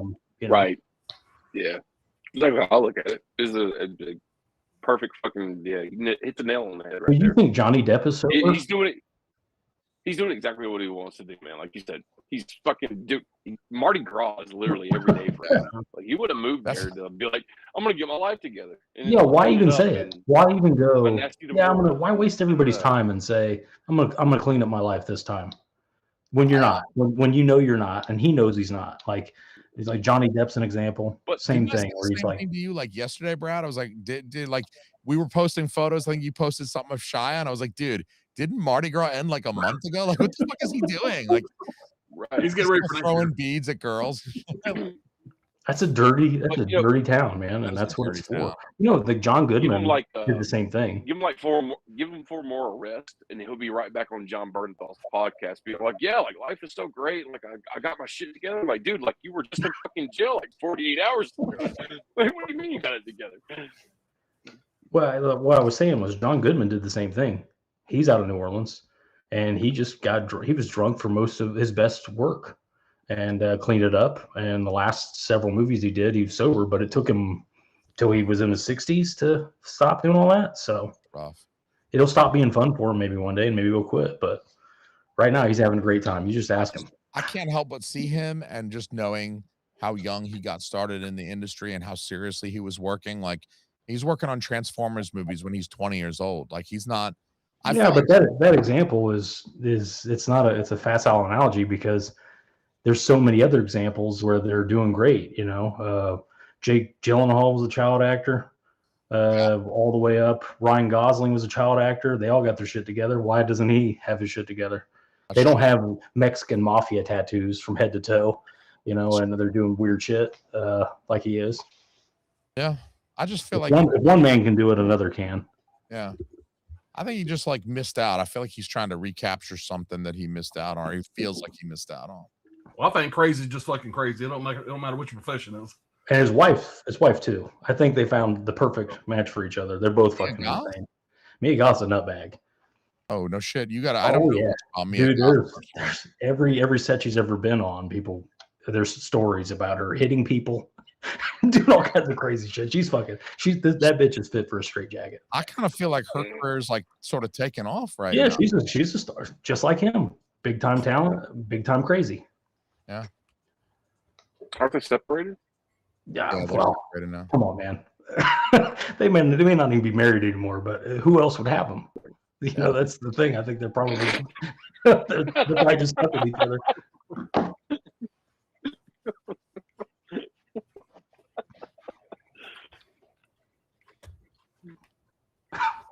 Tar Heel's all right, Jack Burton. You still haven't seen X, have you, Jason? I haven't. No, I haven't. I know you got this aversion to A24. Yeah. Because I mean, dude, don't let that fool you with X by any means. Yeah.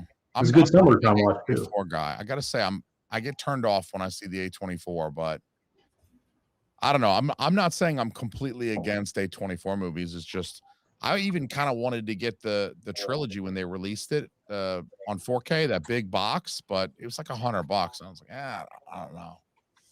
That's a lot for a blind buy of some modern movies. So I actually bought it. It's sealed to see what happens in the future. Sitting over there, just waiting in the box. That's an anticipatory order, just in case. Because I already got all 3 of those movies, and I didn't give a shit about Maxine. Maxine was ass. That's what I heard. I heard Maxine. Pearl was great.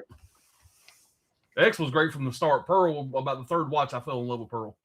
Okay. But Maxine, I've only seen it once. I had no interest to see it a second time. Probably need to give it another watch. Those films have a lot of nudity in them. I know they deal with porn. Is there a lot? They do. Not as much as you probably have in your mind, but they do. I mean, it's not what you think, but it's definitely both movies have balls for sure. Okay. I don't mean like literal testicles. Calm down, but before you get too excited. But they're both real deal horror movies, especially X. Okay. And not like A24 does do productions, but they often buy movies. Yeah. And this is an example of them buying it, and they got a good deal on it because I'm sure it made a shitload of money. Yeah, I think they did. And it's like I said, it's owned by Lionsgate, so it's really I think that's a big misnomer. Like if you hear A24 100% production, maybe that might not be your thing, but that's not what this is. Yeah, I'd love to see a proper US 4K of X. Pearl too, but Maxine, you can give that back to the Indians. It's a piece of shit. Coat it in smallpox, give it back to the Indians. Yes. Yep. Roll it in smallpox. We just lost some more subscribers.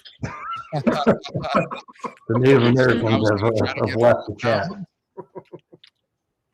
Oops. I'm sorry, guys. I think I collected a very, it's a small crowd, but it's good people. It's people that can handle my sense of humor a little bit. That's how it was for us too. We didn't have more than 40, maybe 50 people in a chat on a good night, but they were all, I can say our people, but they were people that understood us, and they didn't get hot heavy. I think it got up close to 100, nice. But that tapered right off. Like when they, I guess, realized that we were not the. But we had 30 or 40 that was there every stream, and they were all good people. I mean, they were good. That's what you need in your life. You need a small circle of good people. You know what I mean? And the older I get, the smaller my fucking circle gets. I'm 55 now. I'm pretty much just hopping in one place. Yeah, my circle gets real small now. So, but it's crazy. The older you get, man, you got maybe 3 or 4 people that you want to talk to. Past that, leave me alone. Yeah. What's that like? And I don't know if it's me. Maybe it is me. I don't think it's me. I think it's just life. I think it's natural. But yeah, I think it might be a little natural. 20 years ago, about Wednesday, I'd be aggravating my wife going, damn, what are we doing Friday night? What are we doing Saturday night? Let's make plans. Now I'm like, God damn, we ain't doing nothing this weekend, are we? I feel like I turned the corner on the weekends. Like, you were saying 20 years ago, I used to love the weekends. I was like, I'm going to go party. I'm going to come home. We're going to watch The Dark Knight at 2 a.m. We're going to get drunk. That shit hurts too much now, man. Dude, now it's now I got young kids, man. I'm like, dude, I can't wait till Monday. Them shits go back to school, and it's going to be quiet in here for like 7 hours. Yeah, they're getting up early regardless of what you did the night before. Yeah. Right. Yeah, I have to go to bed at a reasonable time. Like you and me will be texting Brad, and you can tell when I go to sleep because we'll be going back and forth. And I just that's when I pass out, when I just stop. You just don't hear nothing back from me till the next morning. Yeah. And I'm still up. Yeah, that's wild. Fucking emailing a broker about some shit and fucking. I at fucking 11:30. He's still awake. I'll get up at 5 to go to work, and I'll say he's messaged me throughout the night. This motherfucker ain't been asleep at all. That's why I'm the picture of health that you see in this little square here. Yeah, dude, that's just wild. Because when you're self-employed, all these people that are watching this, and you want to be self-employed, this is what you got to look forward to. Your hairline will slowly start to go away. You'll get gray in your beard. You're not going to sleep. Forget your birthday, Christmas, holidays, things like that, because the money's got to be made regardless. You're not getting a check otherwise. Yeah. No PTO, right? You got to pay for your own PTO. Yeah, my boss is a real fucking asshole. So that's just the way you got to look at it. Get a job. I used to love staying up too, but I can't do that shit. I hate it. But it's just like I said. I get hungover staying up late. Like I don't drink a thing. I don't do any drugs. And if I stay up till like 1 or 2 in the morning, when the kids wake me up at 6:30, I'm just like, yeah. I used to love watching movies, like pop a movie on at like 11 o'clock, watch a horror movie after everybody went to sleep. But oof, that's tough these days, man. I get tired.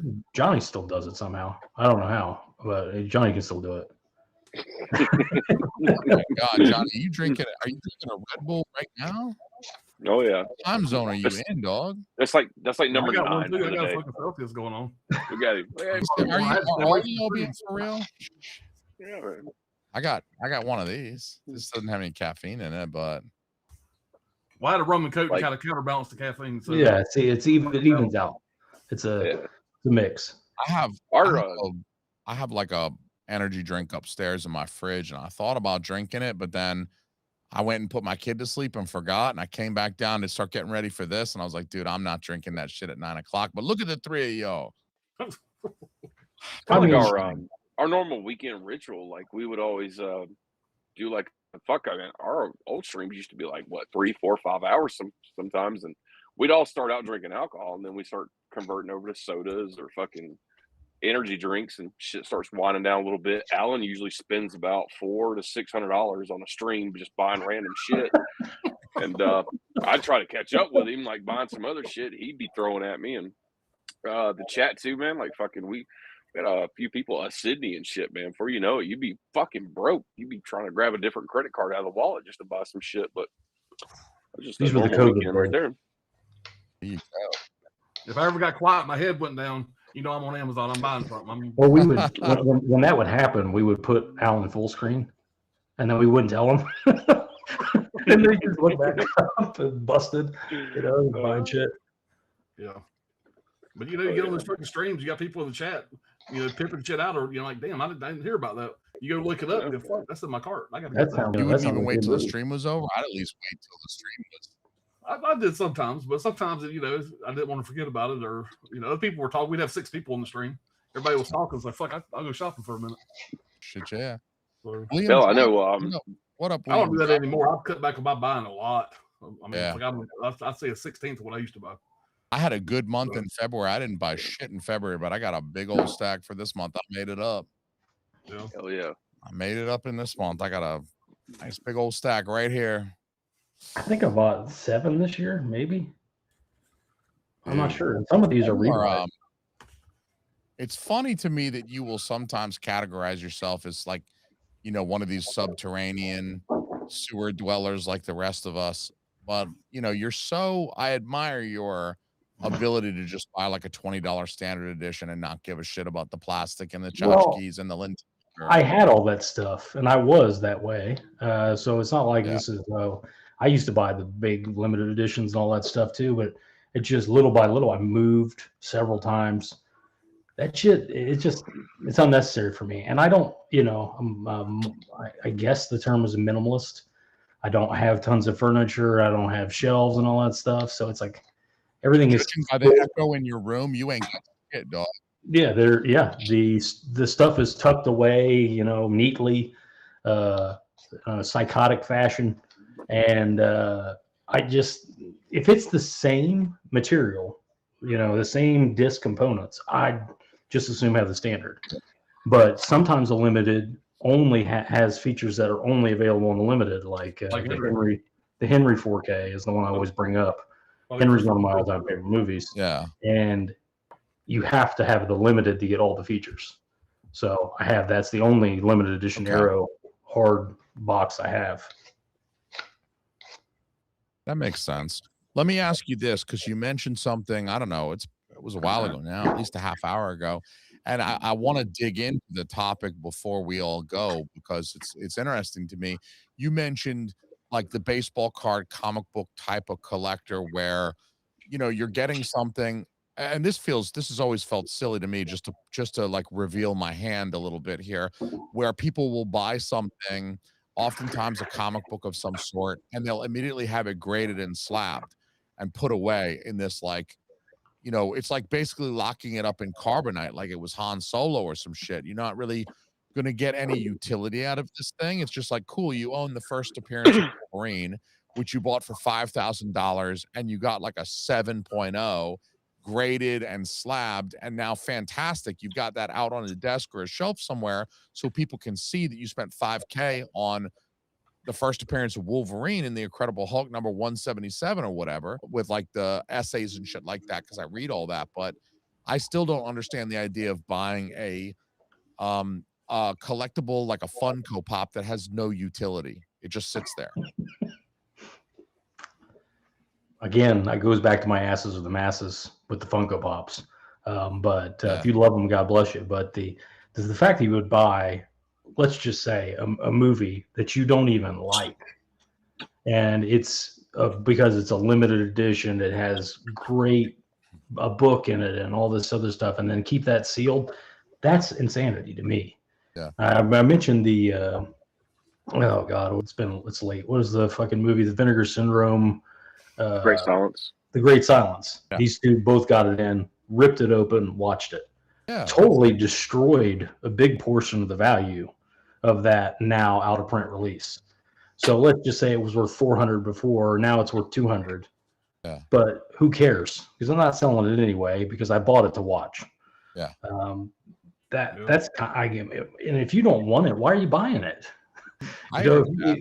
Because everybody else is buying it. Like these collectibles, the movies, as well as comic books or whatever else you like to buy. Like a collectible has like everything has like two values, right? There's the like collectible value of something, because people collect shit. Like people collect old appliances from the 1950s. I mean, you can collect anything. And then you have the utility value of a thing, and it's like, the utility value of a refrigerator is that it keeps your food cold. And if you buy a refrigerator from the 1950s because it's a collectible and it doesn't even work anymore, there's zero utility value. It's not keeping shit cold. So I kind of feel like it's that way with movies a little bit, where if you're going to buy a movie that you don't even like and you're not even going to open it and watch it, you have zero, you're realizing zero utility value from that purchase. All of your value is now collector value, but what are you going to do? Are you going to resell it in 20 years and try to make a profit? Like, is that your retirement plan or what? It just doesn't make any sense to me. Well, it doesn't make any sense that you're in this space for sure. Like that doesn't make any sense to me. Like this space is for education, helping others, like, hey, guidance. Hey, don't buy this release. The better release is this release. Don't get this one, do that one, or this is available, this is on sale. That's what I see it as, not a vanity project. And all that shit behind Johnny there is worth tens of thousands of dollars. To him, it's worth nothing. It's not getting sold, so it doesn't fucking matter. It's all open, it's all getting watched. That's the point of it. And all those books and all that shit in it is all getting read. You got to think though, our wives are going to be so happy when we die and they get to sell this, and they get. I'm sure your wife's going to be thrilled when you guys fucking die. They're going to make $50,000 right? This is my life. That's what they're going to be thinking. God, he's dead now. I get to go in there and sell all that shit on eBay. Finally, I get to sell his limited edition porn from the 70s from the Mellis site that he keeps buying from. All right, bag it up and just drop it off to Goodwill. It's probably going to Goodwill. Get rid of all this shit. $30,000 at Goodwill. Dude, I hope not. Like I'm gonna have to like type it up. Like I did tell her, I was like, yo, if something happens to me, don't give this shit away. Like have it properly.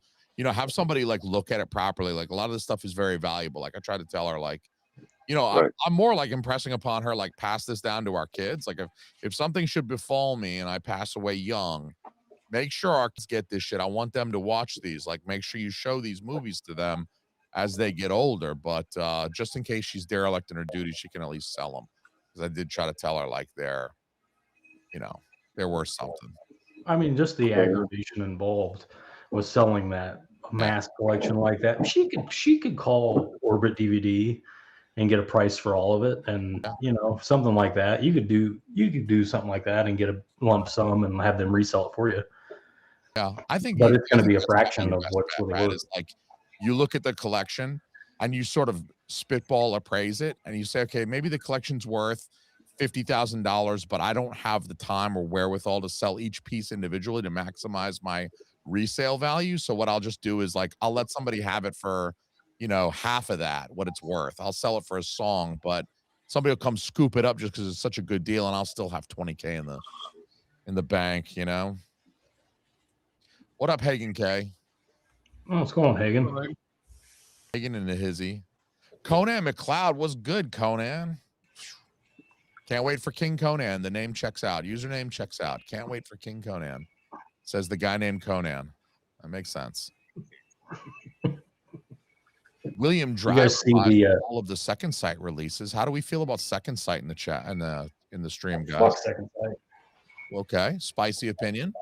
What about you? I mean, listen, these days, back in the COVID days, that was a great thing. Yeah. We were getting titles on 4K from them that we weren't getting from anybody else, but that's over with. Now, everything that, like Lionsgate's doing their own 4Ks now, the boutique release, a lot of their titles were Lionsgate. So there's no point in buying from them. And then after that shit with Reanimator, fuck them twice. Thank you. That's another thing without getting straying too far from the Second Sight. The whole territory, the whole, buying exclusive rights to a certain territory in a world that's like the internet is a thing. Who cares that the 4K is supposed to only be sold in Australia? Like, I can get it so easily that I don't really know who's at fault here. I mean, I think probably legally it's like the Orbit or whoever. Well, if you want to be a gentleman in business, once the Ignite reached out, you should have made an effort to make it right. If you want to continue to, and the people that don't care about that, that's on them. I get it, whatever. But for me, it's like, look, Ignite's a small company. They're just getting started. Yeah. It's one of their few licenses they have. And they busted. And you're gonna directly compete with them over here when they gave you the UK rights, and when they're under the assumption that your title's never going to cross the pond, and they're going to have the only 4K here. So they have a legitimate gripe, especially if the terms were, hey, it's UK only. I agree with you. Why is it here? Let me throw this question out to you three as well as anybody in the chat. Don't listen to me, Johnny. These guys love Second Sight. I'm not. Okay. Listen, the opinions expressed again. I haven't bought many Second Sight. I did just pre-order Devil's Candy. They're putting out. Okay. That's a cool release. And 4K, so I'm grabbing that. But how do you feel about, like, okay, Second Sight signed an agreement. Their product is not supposed to cross the Atlantic and get sold over here, but it does. It's being sold not directly by Second Sight in all cases. A lot of times it's a third party like Orbit and Diabolic that are doing the selling. It's me doing the buying. A lot of people are very enthusiastic about that Second Sight, especially with Reanimator. A lot of people waited and didn't buy the Ignite and then jumped on the Second Sight some months later. Who's to blame? Is it Second Sight? Is it the retailer like Orbit or Diabolic? Is it me for being the asshole and buying the import? Who does Ignite look at? Like, who's the asshole in Ignite's opinion? They're them and Second Sight and their distribution. There's a distribution. If there was some kind of deal in place between Ignite, and then they should have said, listen, send everything else to the U.S. distributors, but don't send this because we have a deal here. This is not supposed to go over the seas. Yeah. But I mean, who's stopping? Let's say I'm the owner of, jbitdvd.com, and I'm like going over to the UK buying up some copies because I know that the Second Sight shit sells pretty good. So like Second Sight might sell it to me without even really knowing that I intend to. Well, again, that's on them. They should know that's the U.S. Are they paying in U.S. currency? Is it a U.S. flagged company? I mean, they should know that. It falls to them. You can't blame the retailer. Over here, we have customers that will buy that and they want it and they're expecting it in our store. You can't blame the retailers for trying to get it. If you're not allowed to sell it over here, if there's a deal in place, you shouldn't be selling it over here. Yeah. And it just comes down to greed. And listen, Vinegar Syndrome, I don't think would do it any different. Vinegar Syndrome has done all kinds of crazy, unscrupulous, activities and blasted people out the ass for doing things that they didn't like, or telling retailers that they couldn't sell product because their product was coming out.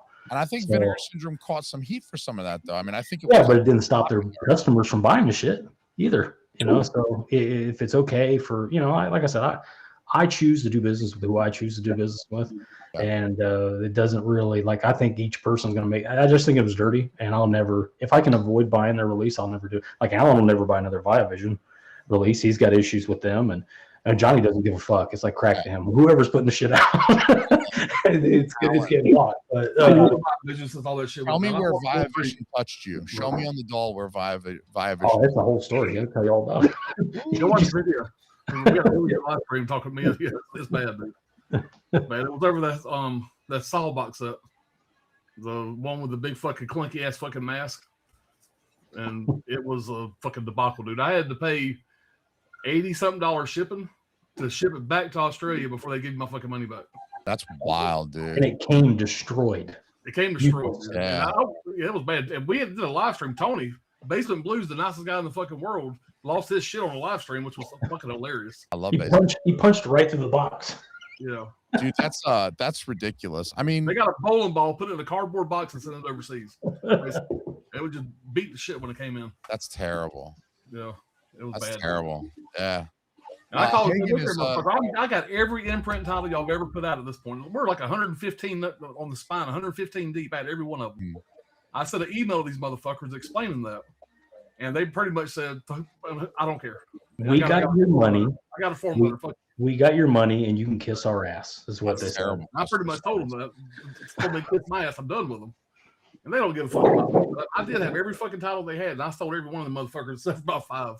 That I could, that I wanted to keep. Hey, do you still got? Did you get? Let me ask you this: there's one imprint title that I'm looking for desperately. It's called Haunted with Kate Beckinsale. You got that one still? Did you have that one at one point? Yes, I did. Yeah, I'm looking at them right now. I got about 10 over there on the shelf still. Stuff like Fire in the Sky, At Close Range, which I can get rid of now because I got another copy of Close Range from Bad News Bears, shit like that. We don't have a Blu-ray or 4K of Haunted here in the States with Kate Beckinsale, and that's one of the ones that I desperately want. It's a great movie. It's very a much lesser known film in the U.S., but it's a good, great fucking releases. Imprint does a good job with their physical media, but they're assholes. Their moms are whores. They're all whores. I fucking hate them. Worst customer service is whore. B, she hit me. She fell. I wouldn't piss on if they were on fire. It's my fault she's a klutz. Fuck, his hands are busted. I tried to catch her. Go Dogs, damn it, Hagen. That's my man right there. Do you think Ralphie's weird about women? I don't know, Tone. He beat one to death for what was it again? They don't even remember. They watched to beat this woman to death in a shit stinking alley, and they don't even remember why. I saw like one of these video essays about The Sopranos where the guy who was doing the video basically said that he feels like one of the main reasons Tony killed Ralphie later was because of that. It was because he was part of it. It was the last straw. Ralph had been 1,000 incidents with him. Yeah, it was at the end of the line. It was a straw that broke the camel's back.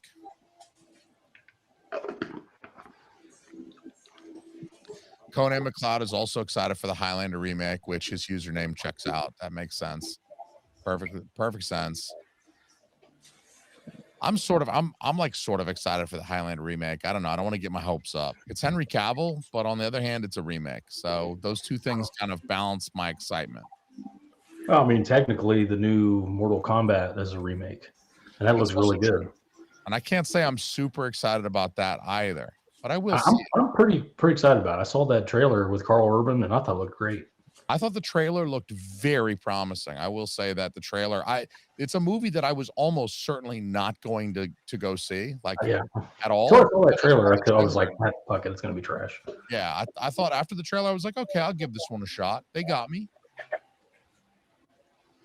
I think it also looks like from the trailer they righted some of the wrongs from the first movie where it's like making the Asian man the lead should have been Johnny Cage's movie. The big American actor and all that. Like it looks like this time Johnny Cage is the star of the movie. I didn't see the first one. I mean, I saw the one from the 90s, but I didn't see. Well, that's what I mean. I mean the real first one. That's what I meant. Okay. It was all right. The remake, whatever they're calling it, the last one, it was all right, but it was more, to me, it seemed like it was made for Asian audiences. Which at the time, kind of made sense. They, it made perfect sense. Like I said, 7 years ago, they were selling a lot of movies in China. Yeah, I'm sure it was a big hit over in Southeast Asia. Yeah. William Driver says he did get the Reanimator and Bride of Reanimator from Ignite, which is good. That's what I did as well. You guys get Reanimator from Ignite? I haven't picked up a copy yet, but I will eventually. A standard. I think the standard is coming out if it's not already. Probably. I think Alan is shopping on Amazon right now. It's possible. Right now. I'm more looking for like the Frank Henlotter stuff this year. Let's wrap that bow up. Let's get Frankenhookers. That's the 4K. It's already coming. Or tier. Yeah. Brain Damage should be getting a 4K from Arrow, I would assume. I'd like to see Synapse do Basket Case 2 and 3 on 4K too, and just that'd be the end of it. That's the end of his filmography, and be done with it. Does it irritate you guys when Arrow does Basket Case 1 and then Synapse does 2 and 3, and it's split across 2 boutique labels? Because I kind of prefer for them to be like together and consistent. Well, there's a word for it. It's called autism. Yes.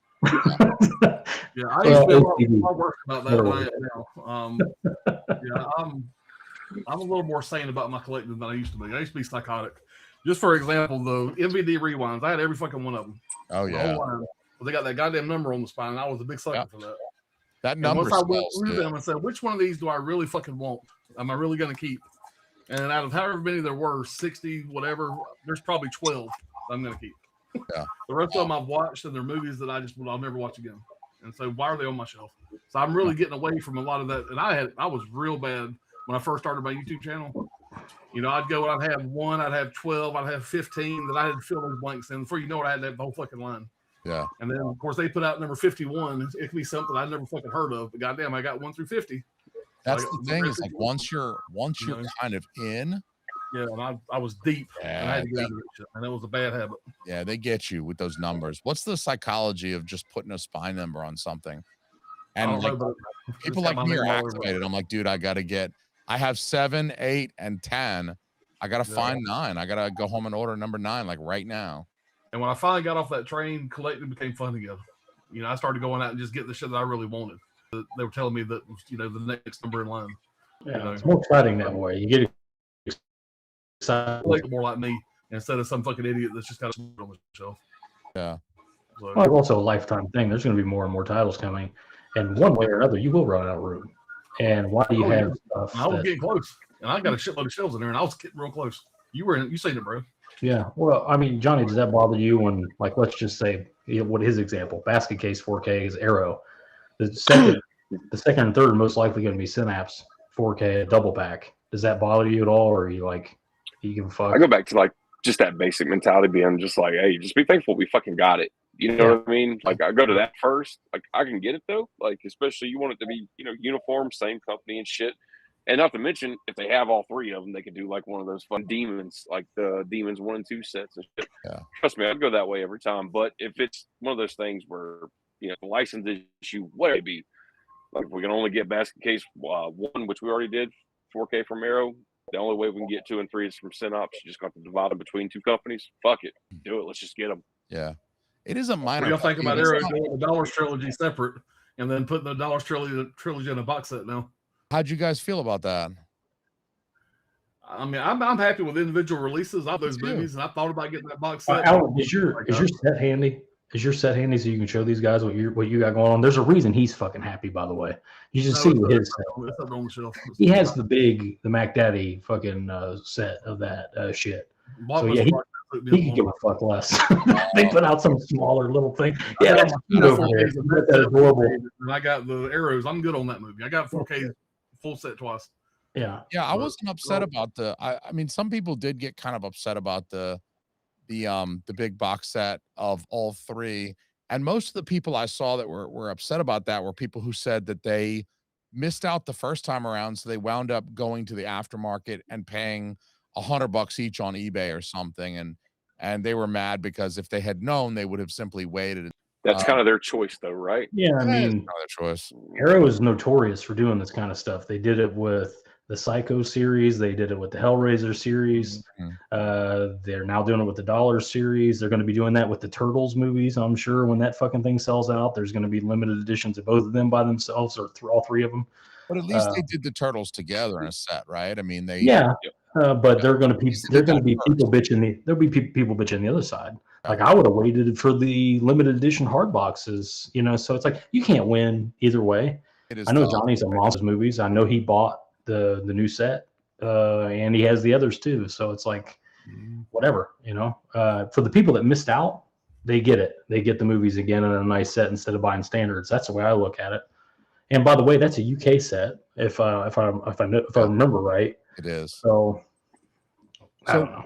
Brian's in the chat reminding me that Haunted has a Blu-ray from Imprint, but that's actually what I was saying is that I was asking limited edition. if he had the Blu-ray from Imprint because they didn't do it in the United States. They did it overseas. He wants the side-loading slip box with it, which would be like $150 to $200 if you found it today. It's hard to find. Like I've even looked for it on eBay thinking I like Haunted a lot. I'll pay for I'll pay like an aftermarket price for the Blu-ray copy from Imprint, but I really have a hard time finding it. Imprint freaks are a different breed. They're different animals. I had maybe one Imprint title, maybe two, I don't remember, but I sold the Mothman Prophecies Blu-ray Imprint for $200 on eBay, and it sold in like a day. Yeah. It's just one of those ones that's hard to get, and those Imprint freaks, they cannot be without the space. They need that space and the box and all that shit to go there. It's the psychology of that spine number. It's weird when you were missing one, right? Like I said, that one can't relate. They really do. They'll get on the shelf too. Yeah, but just they're expensive. They're expensive to collect. Well, speaking of your shelves, what is that? What is this rack over here next to the chicken bucket? Oh, that's my Blast from the Past magazine rack. Yeah. I get a Fangoria magazine like every quarter. I had nowhere. They were just stacked up in the fucking closet. So I wanted somebody to display these kind of like the old school. So I bought that magazine rack off Amazon and displayed all my Fangorias. I got my Life, Jaws, and Rocky up there. I got just some different shit like that. Do you have like a rack of sticky magazines? No, like they got that far yet. Cool. That room is hermetically sealed. You have to go through a clean room and be deloused before you go in. So there's nothing. It's 100% above board in there. It's wild. Old Man Mike wants to know what we think about the 4Ks of The Killer and Hard Boiled by John Woo. I've got them both. Do you guys have them? I don't have those yet. I've actually never seen Hard Boiled. I've heard it was fantastic, but I just have not watched it yet. I do want to comment on this because I have thoughts. I've loved Hard Boiled and The Killer as well as A Better Tomorrow, the John Woo film, since 1994-ish, and I had them on VHS back then, and I've been a huge fan. I had them. I eventually got the Criterion DVDs of the Killer and Hard Boiled and stuff. I always thought The Killer was the better film, but I rewatched Hard Boiled when I got that 4K last November, and I just have to say, holy shit, I fell in love with that movie all over again. I fucking loved Hard Boiled. It looked phenomenal. I don't know if the Arrow. Old Man Mike also wants to know if we think that the Arrow releases are going to look better or be better releases overall. I don't think they're going to look any different at all. I think they're going to look the same. I think they're using the same transfer and everything. So I don't think I wouldn't bet on any difference looks wise. If there is a difference, I'd check in the disc size, see if it's 100 gigabyte disc. That'd be something to look into. But I also heard Arrow's doing different translations on the subtitles. So there might be a little bit of a difference there. I don't know. But I got the Shout ones, and I've watched them both, and they are both good, although I think Hard Boiled looked better than The Killer. And I think Hard Boiled kind of caught up with The Killer in my heart a little bit too, because it's just such a fun movie, more so than The Killer. The Killer's a bit of a downer, guys. I don't want to spoil it, but The Killer's a bit of a downer. Hard Boiled is like every awesome 80s action movie that just ends and you're just like, yeah, like you just, it's more of an upper. Yeah. Hard Boiled. You gotta check them out, man. They're on the list. It's like when I'm making recommendations for Jason, I'm like, I gotta think in terms of a 7-year-old. Sometimes I'm like, this is a really good movie, but the ending is going to really, he's not going to like this ending at all. Because it's going to be fucking pitch black.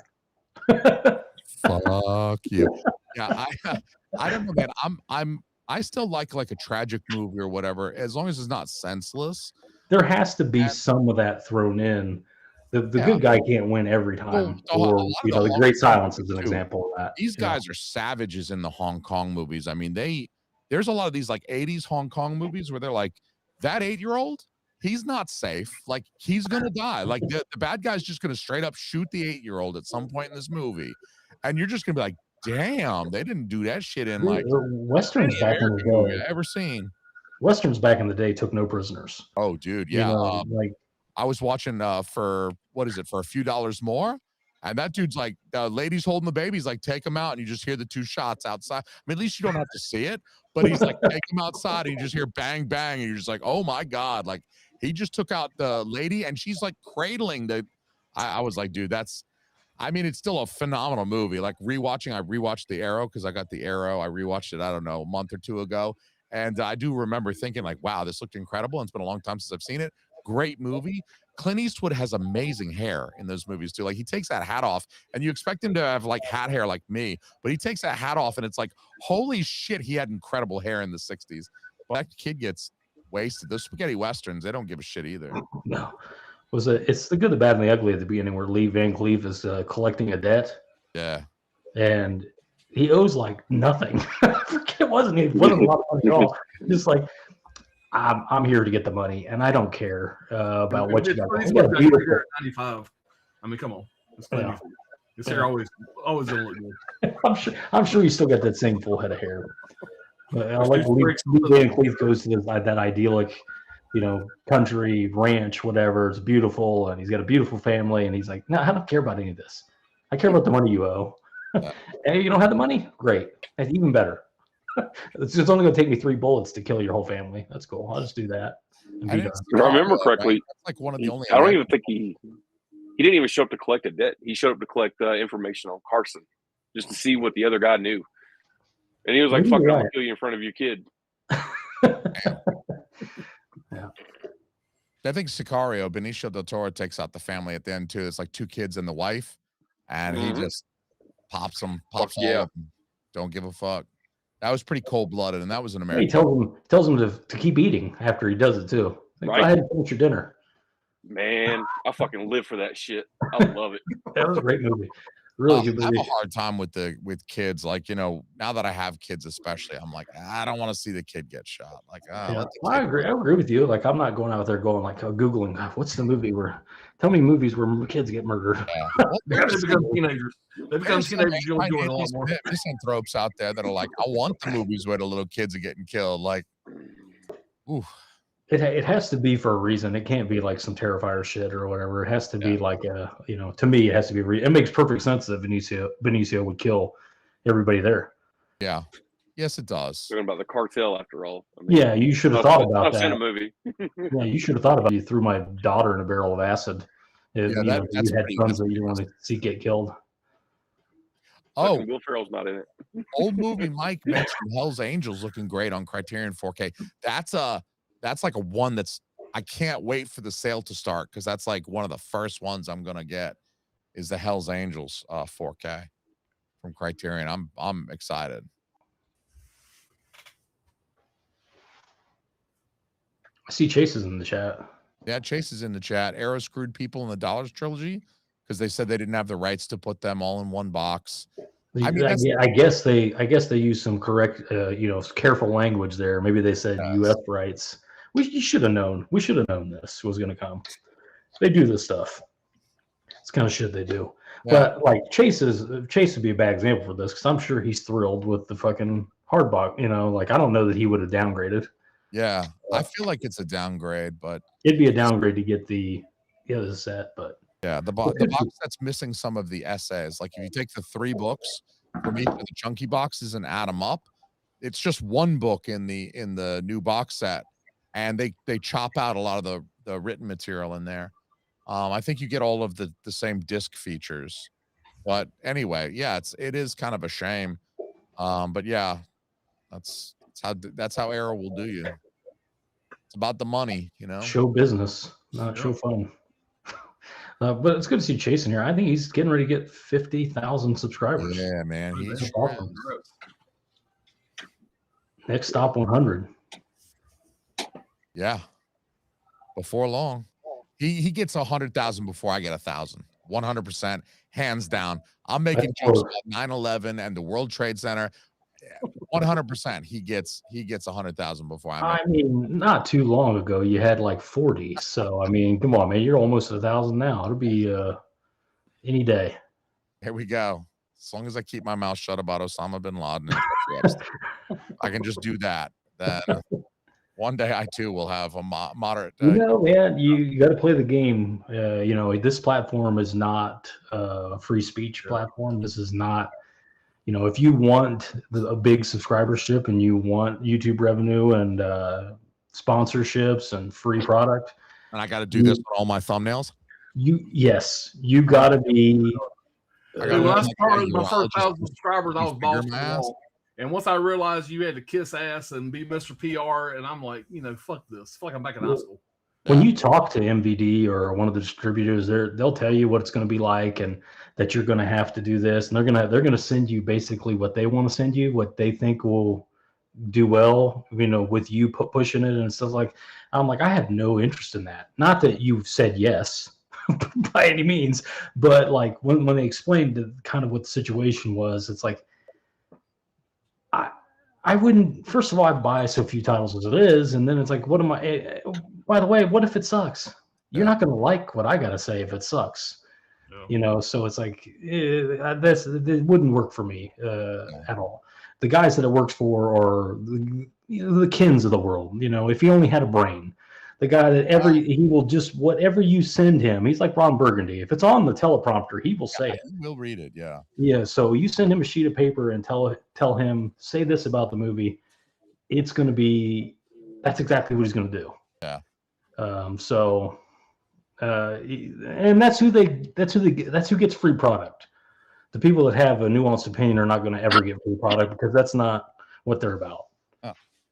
So being super opinionated and not towing the line, not using the right language, all inclusive language is not going to get you any favors with the YouTube people or the physical media companies, unfortunately.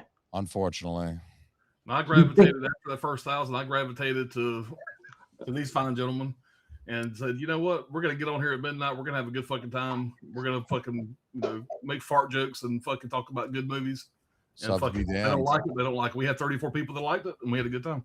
Well, there's also like there's a genuine part of it too. It's like Johnny buys a 4K of Christine. Wasn't Christine? It was the other broad's name. God, it's late. She gets covered in blood, and I'm losing. Carrie. Buys the 4K of Carrie, and he goes, "This is fucking unwatchable trash. It's so fucking dark. It's terrible. Like, why? Don't ever buy this. Stick with your DVD if you want." It's like if Screen Factory or Arrow had sent that out, that'd be the last title you got. You can't be objective and say, "Listen, I love Arrow Video, but they screwed up here." That's not going to work. You get to admit the company messed up. The company doesn't mess up. A good thing for any other company, by the way. Screen Factory sure have done this. Whatever. I know that Johnny has praised something that he really liked, and then I'll be on here grabbing my phone. He's like, "Dude, stop! Don't buy that. You wouldn't like it. I'm telling you right now, don't buy this." But I'm sitting here watching Johnny pimp something. I got him on my phone fixing to order the shit. He's like, "Dude, do not get that." Or Brad will get something that he hates, but I know I don't like this, and he'll send it to me or whatever. So I got that little buffer to help me from doing something stupid. Yeah. But when Johnny usually says, "Don't watch this," you're gonna hate it. It makes me want to watch it twice as much. It must be real fucking bad. There's nobody worse than that. But Alan's the worst about it. Like, you tell him not to watch it, it's you're gonna hate it. And he's like, "Yeah, well, let me see about it." And then you watch it. Why the fuck did you recommend this? It's like challenge accepted. You shouldn't even have told me about it. I hated it. I'm like that too. I'm like, don't you tell me what I do and don't like. I'm gonna watch that shit twice now just to show you. Fuck yeah. What up, Carrie Witt? Back from Wyoming. Wyoming's the shit. Yeah. Wyoming's cool. I've never been to Wyoming, I don't think. I love Wyoming. I was talking to somebody about it, and they asked me why I like Wyoming, because I mentioned Wyoming at least once a month. And they're like, why do you like Wyoming so much? And I finally realized I like Wyoming so much because it's fucking empty. There's only 400,000 people live in the whole state. That's awesome. So what's in Wyoming? Like, why go to Wyoming? What's the attraction? That it's empty, that it's a massive population. It's the 5th largest state, and it's only got 400,000 people total in the whole state. You just like get out there with your guns? You just like running naked? Listen, man, the world is my oyster in Wyoming. The world is my oyster in Wyoming. What's the nicest restaurant here? You got a fine antique weapons store. I could buy shit. Like, you got a Dollar General and McDonald's? Yeah, like, I don't give a fuck. That is the, it's like those commercials. You're not you when you're hungry. It's like the opposite when I'm in Wyoming. I'm just like, yeah, whatever. Yeah, is there a Ferrari dealership here? I don't care. I'm just having a great time because there's nobody there. It's awesome. Do you guys have the Ninja trilogy yet from Kino Lorber, the 4Ks? Yes. You got the 4Ks? I haven't had a chance to watch them yet, but I did watch the Revenge of the Ninja. I watched that one. Let me ask you this. My favorite Ninja movie of all times. Did you get the individuals with the slipcases, or did you get the box set with all three? Yeah, the box set. Yeah, the box is garbage. It's just cheap plastic. Yeah, that's my problem with Kino's boxes.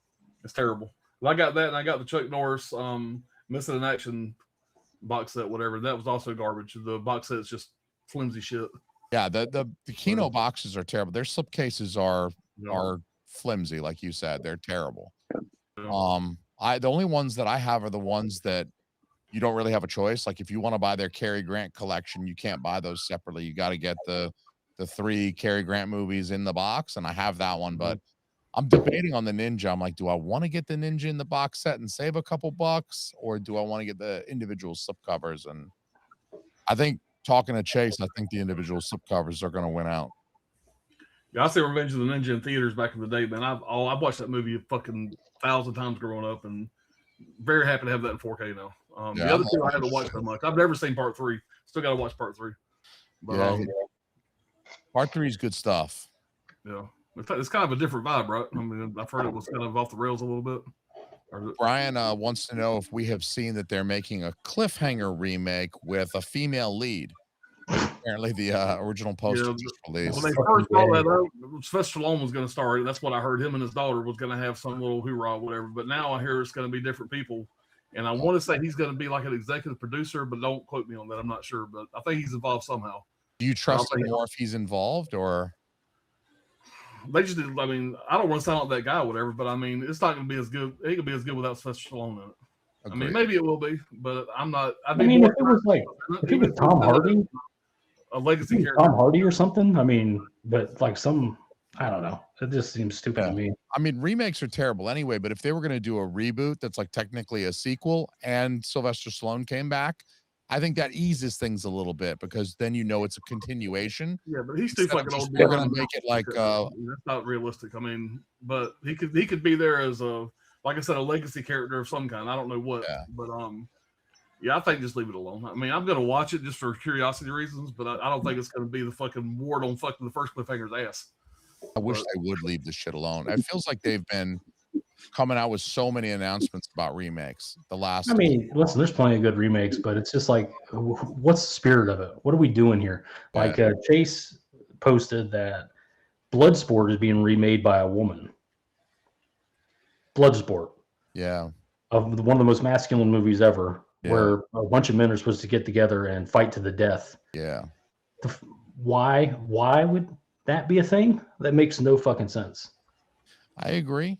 I think you got to have some testosterone in the room. That's a testosterone movie. That's what it is. It's not like, it's like, it seems like you're just doing it to be an asshole. Yeah. But you're just doing it because, we can. That's why we're doing it. Like, okay, is that your only point here? Why would you do that? It makes no fucking sense. Yeah. I don't know. I mean, I feel like half of it, maybe more than that, is check boxes now. You got to say, we've got this, that, and the other in the movie, in front of the camera, behind the camera, whatever, because you're trying to, we got to check this. We had a lesbian check. We've got, 8 different races. We have an Eskimo check. It's like you just have to go down these check boxes and make sure that you got one of everything. Why? Like, why is that a thing? Like, that doesn't make sense to me. Why is that a thing? But that's like an nuts. expectation. Like a lot of these, like the organizations, like the Oscars, if you want to get nominated, not that Bloodsport is going to get nominated, but if you want to get nominated, you have to meet certain inclusion criteria that may or may not have anything to do with making a good movie or even like the narrative making sense. When you make The Northman, that's about a whole bunch of Vikings in the year 1300, it doesn't make a lot of sense unless they're all Caucasians, because that was Vikings. They're, you know, I don't know. It doesn't get nominated now though, because it was just a bunch of white people and nobody had intellectual disabilities. There was no Viking in a wheelchair. I don't know. A Viking in a wheelchair rolling him off the boat, siege a fucking town. Yeah, he'd be rolling it over his head like that Conan music would start to play. Dun dun dun dun dun dun dun dun dun. He's on his wheelchair just rolling through. He got the little glove without fingers, you know. He's just rolling through, just lopping off. I would actually go see a movie called Vikings in Wheelchairs, and it was just like the whole Viking squad. Brad's got a movie that he likes. What is it, Brad? The disability movie? All the heroes are special needs. Oh yeah, I've actually recommended it to Jason from 7 Films, Action Mutante. It's about disabled terrorists. It's fantastic. I would check that out. Yeah, I would check that out. Right. I think, you know, if you really want to do that, where it's like, oh, we need a character in a wheelchair, like lean way the fuck into that. Be like, we need a whole bunch of mentally disabled and physically disabled characters. So like, if they got legs, they're mentally handicapped, they're retarded, and if they're mentally okay, they don't got legs. Well, I don't know why we're catering to 0.01% of the population. You know, like I said, the asses are the masses. Why aren't you making movies for the masses? You know, like that just doesn't seem to make any sense to me. Not to. Logically, why are you making a movie that's all whatever lesbian nuns in wheelchairs for the fraction of 1% that might see it and like that movie? Kind of in the same vein. Nuns and wheelchairs take a shower together though, because if they do, I might. There's plenty of those movies out, nunsploitation movies. What do y'all think about the new scary movie coming out? Supposedly they're not pulling any punches, and I'm hoping this might be the return to comedy. That'd be cool. You know, we can get some good comedies off the back of this, whatever. But if it sells, I don't know. I'll believe it when I see it. Did you pull the list aside and get the movies lined up that you need to watch for the? I'm talking to Alan, who I know he loves to do this kind of stuff. Yeah, where you get a list of everything that's going to be spooked. The only one I hadn't seen was the fucking Wednesday show, and I'm not going to watch Wednesday. But all the movies on that I've seen, I probably need to go back and revisit them. Some of them, but most of them I've seen within the last year and a half. Maybe if Stranger Things sells really well, we'll get a nice box from Arrow of the Wednesday series. You never know. Hey, if it piggybacks into some other shit that I want, put it out. I mean, whatever. I mean, you know, put it out. Everybody buy it. I don't know, man. That Jenna Ortega, before she had that, you know, buccal fat removal surgery and shit, and got rid of the eyebrows. I don't know. She looked pretty cute. I think they vacuum like these starlets' brains or something. I don't know what it is. It's like they look normal for a while, and then they stick the hose in at some point. And then suck out all the shit and then like make them robots or something. They always like start to look weird out of nowhere, like that broad from the Wizard of Oz movies. Oh man, yeah. Which one? She looked normal for a while, and now she looks like she's just there's nothing up here. She's just being like she's lost 100 pounds. Yeah, and she was 125 to begin with. Yeah, that's why Mia Goth still looks normal, because she's out of her fucking mind. There's no fixing that. You know, she's just gonna do whatever she does anyway. Shit, yeah. I'm just saying, I know a crazy broad when I see one, and that's a crazy broad. Yeah, 100%. Yeah. Bruce Lee is in the chat. Just thought he'd say what up. He's hanging with Chuck, is what he says. They're having their rematch.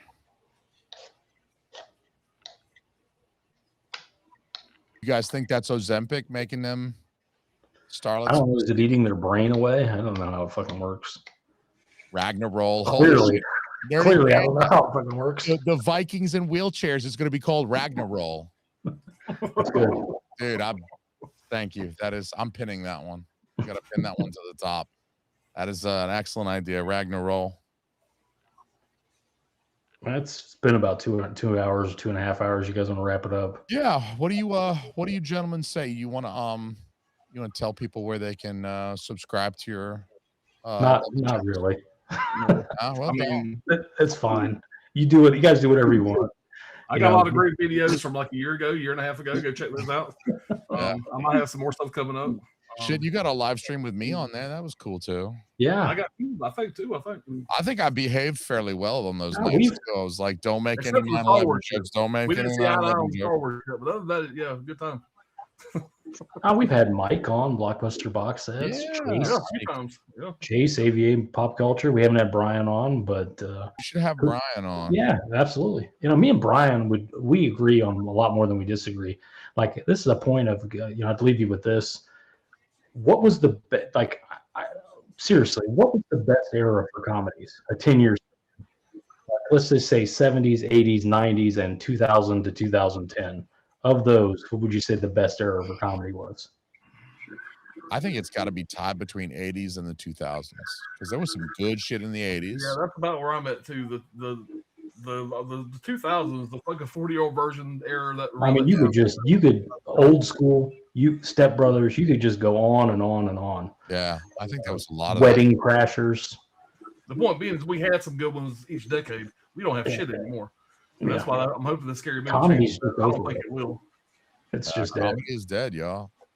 So I think Scary Movie's going to come out. If they do what they say and don't pull any punches, whatever, then it's going to offend everybody, and they'll never do another one. Well, what I was getting at was like Brian. It doesn't matter. I think Brian would do a great video on that. All the special interest groups need to shut the fuck up because we're trying to make money over here, okay? So if 10 people get offended and you don't see the movie, then fine, just STFU and sit down. Go complain about it on Twitter, but we're trying to make money over here. Well, in comedy, the more you're offended, the better. That's part of it. Yeah. But I think Brian and I would agree that year 2000 to 2010 is the golden era of comedy, and I don't think we've ever and will ever have anything like that ever again. Judd Apatow years. Yeah, the Judd Apatow era, all that. Sydney Talladega Nights, the whole bit, all that shit. Sydney is finally drunk. Talk about Heat 2. DiCaprio on bail, sequel to the original Heat. I thought that was like a practical joke. Is it a prequel? I don't really know, but apparently it's a Michael Mann everything, and it's a huge budget, star-studded cast. Who knows? Yeah, I thought that was a joke, but I mean, if they apparently it's real. I don't know. I'll check it out. De Niro's not going to be back, so. Yeah. We died. Selling points for the first one. He died in the first one, but he did. He got shot up. I'm sorry. That movie's 30 years old. We're allowed to spoil it. We should. Hey, next live stream we do. Okay, guys. As we're winding down, let me just throw this out here as an idea for next live stream. Each of us picks 2 or maybe 3 movies. Short list, right? We pick 3 movies and we spoil the shit out of them. But we got to make sure they're older movies, so they're like out of the statute of limitations. And we just tell everybody, look, it's going to be a surprise what movies we spoil. We're not going to tell you in advance. So go watch every movie that's at least 20 years old. And if you don't, we're going to spoil the shit out of it. And we'll just like talk about the ending and like all the nude scenes and everything that happens to just spoil every single movie. But they're all 20 years old, so it's your fault for getting spoiled if you haven't seen them yet. You've had the chance. 20 years is a good cutoff. I think it is too, because I mean, like, I've had a few people in my comments sometimes be like, "Yo, you shouldn't spoil that." I'm like, "Dog, that's a 35-year-old movie. Like, you've had time. Have you been in prison for 35 years?" Bruce Willis was dead the whole fucking time. Come on. Yeah, exactly. I mean, there's like, I would never spoil a brand new movie. If I was doing like a brand new movie review or something like that, I wouldn't spoil it. Or if I'm doing a video where I'm encouraging people to go check out like an older movie that I think is lesser seen, like Luck of the Irish, I'm not going to spoil it because I want people to check this out. That's the whole point of the video. But like, if I'm just talking about a movie with the boys, then it's like, it's a 30-year-old movie. Like, some movies you can't spoil it anyway. It's like, Forrest Gump. Who fucking cares if you say the ending? If you haven't seen it by now, you're never going to see it. Yeah, that's what I'm saying too. It's 94. It's an Oscar winner. If you haven't seen it yet, you ain't going to see it. And you might be better for it because I don't know how he manages to have a kid with an AIDS patient and still come out with a clean dick, but he did. He did it. Forrest Gump. He's a goddamn war hero. You know, like he's just made better. That's just the way it is. Yeah. Yep. He's just a little short in the brain department, but he got everything else right. Yep. Well, you guys. On that note, thank you to everybody in the chat who's hung out. Thank you to you three gentlemen for coming in the chat. I've got to pee and go get another beer. And I hope everybody has a good rest of your Friday night. I'm gonna go watch the Octagon with Chuck Norris while I drink this last beer. Check it out. Thanks for having us, man. Yeah. Man. You guys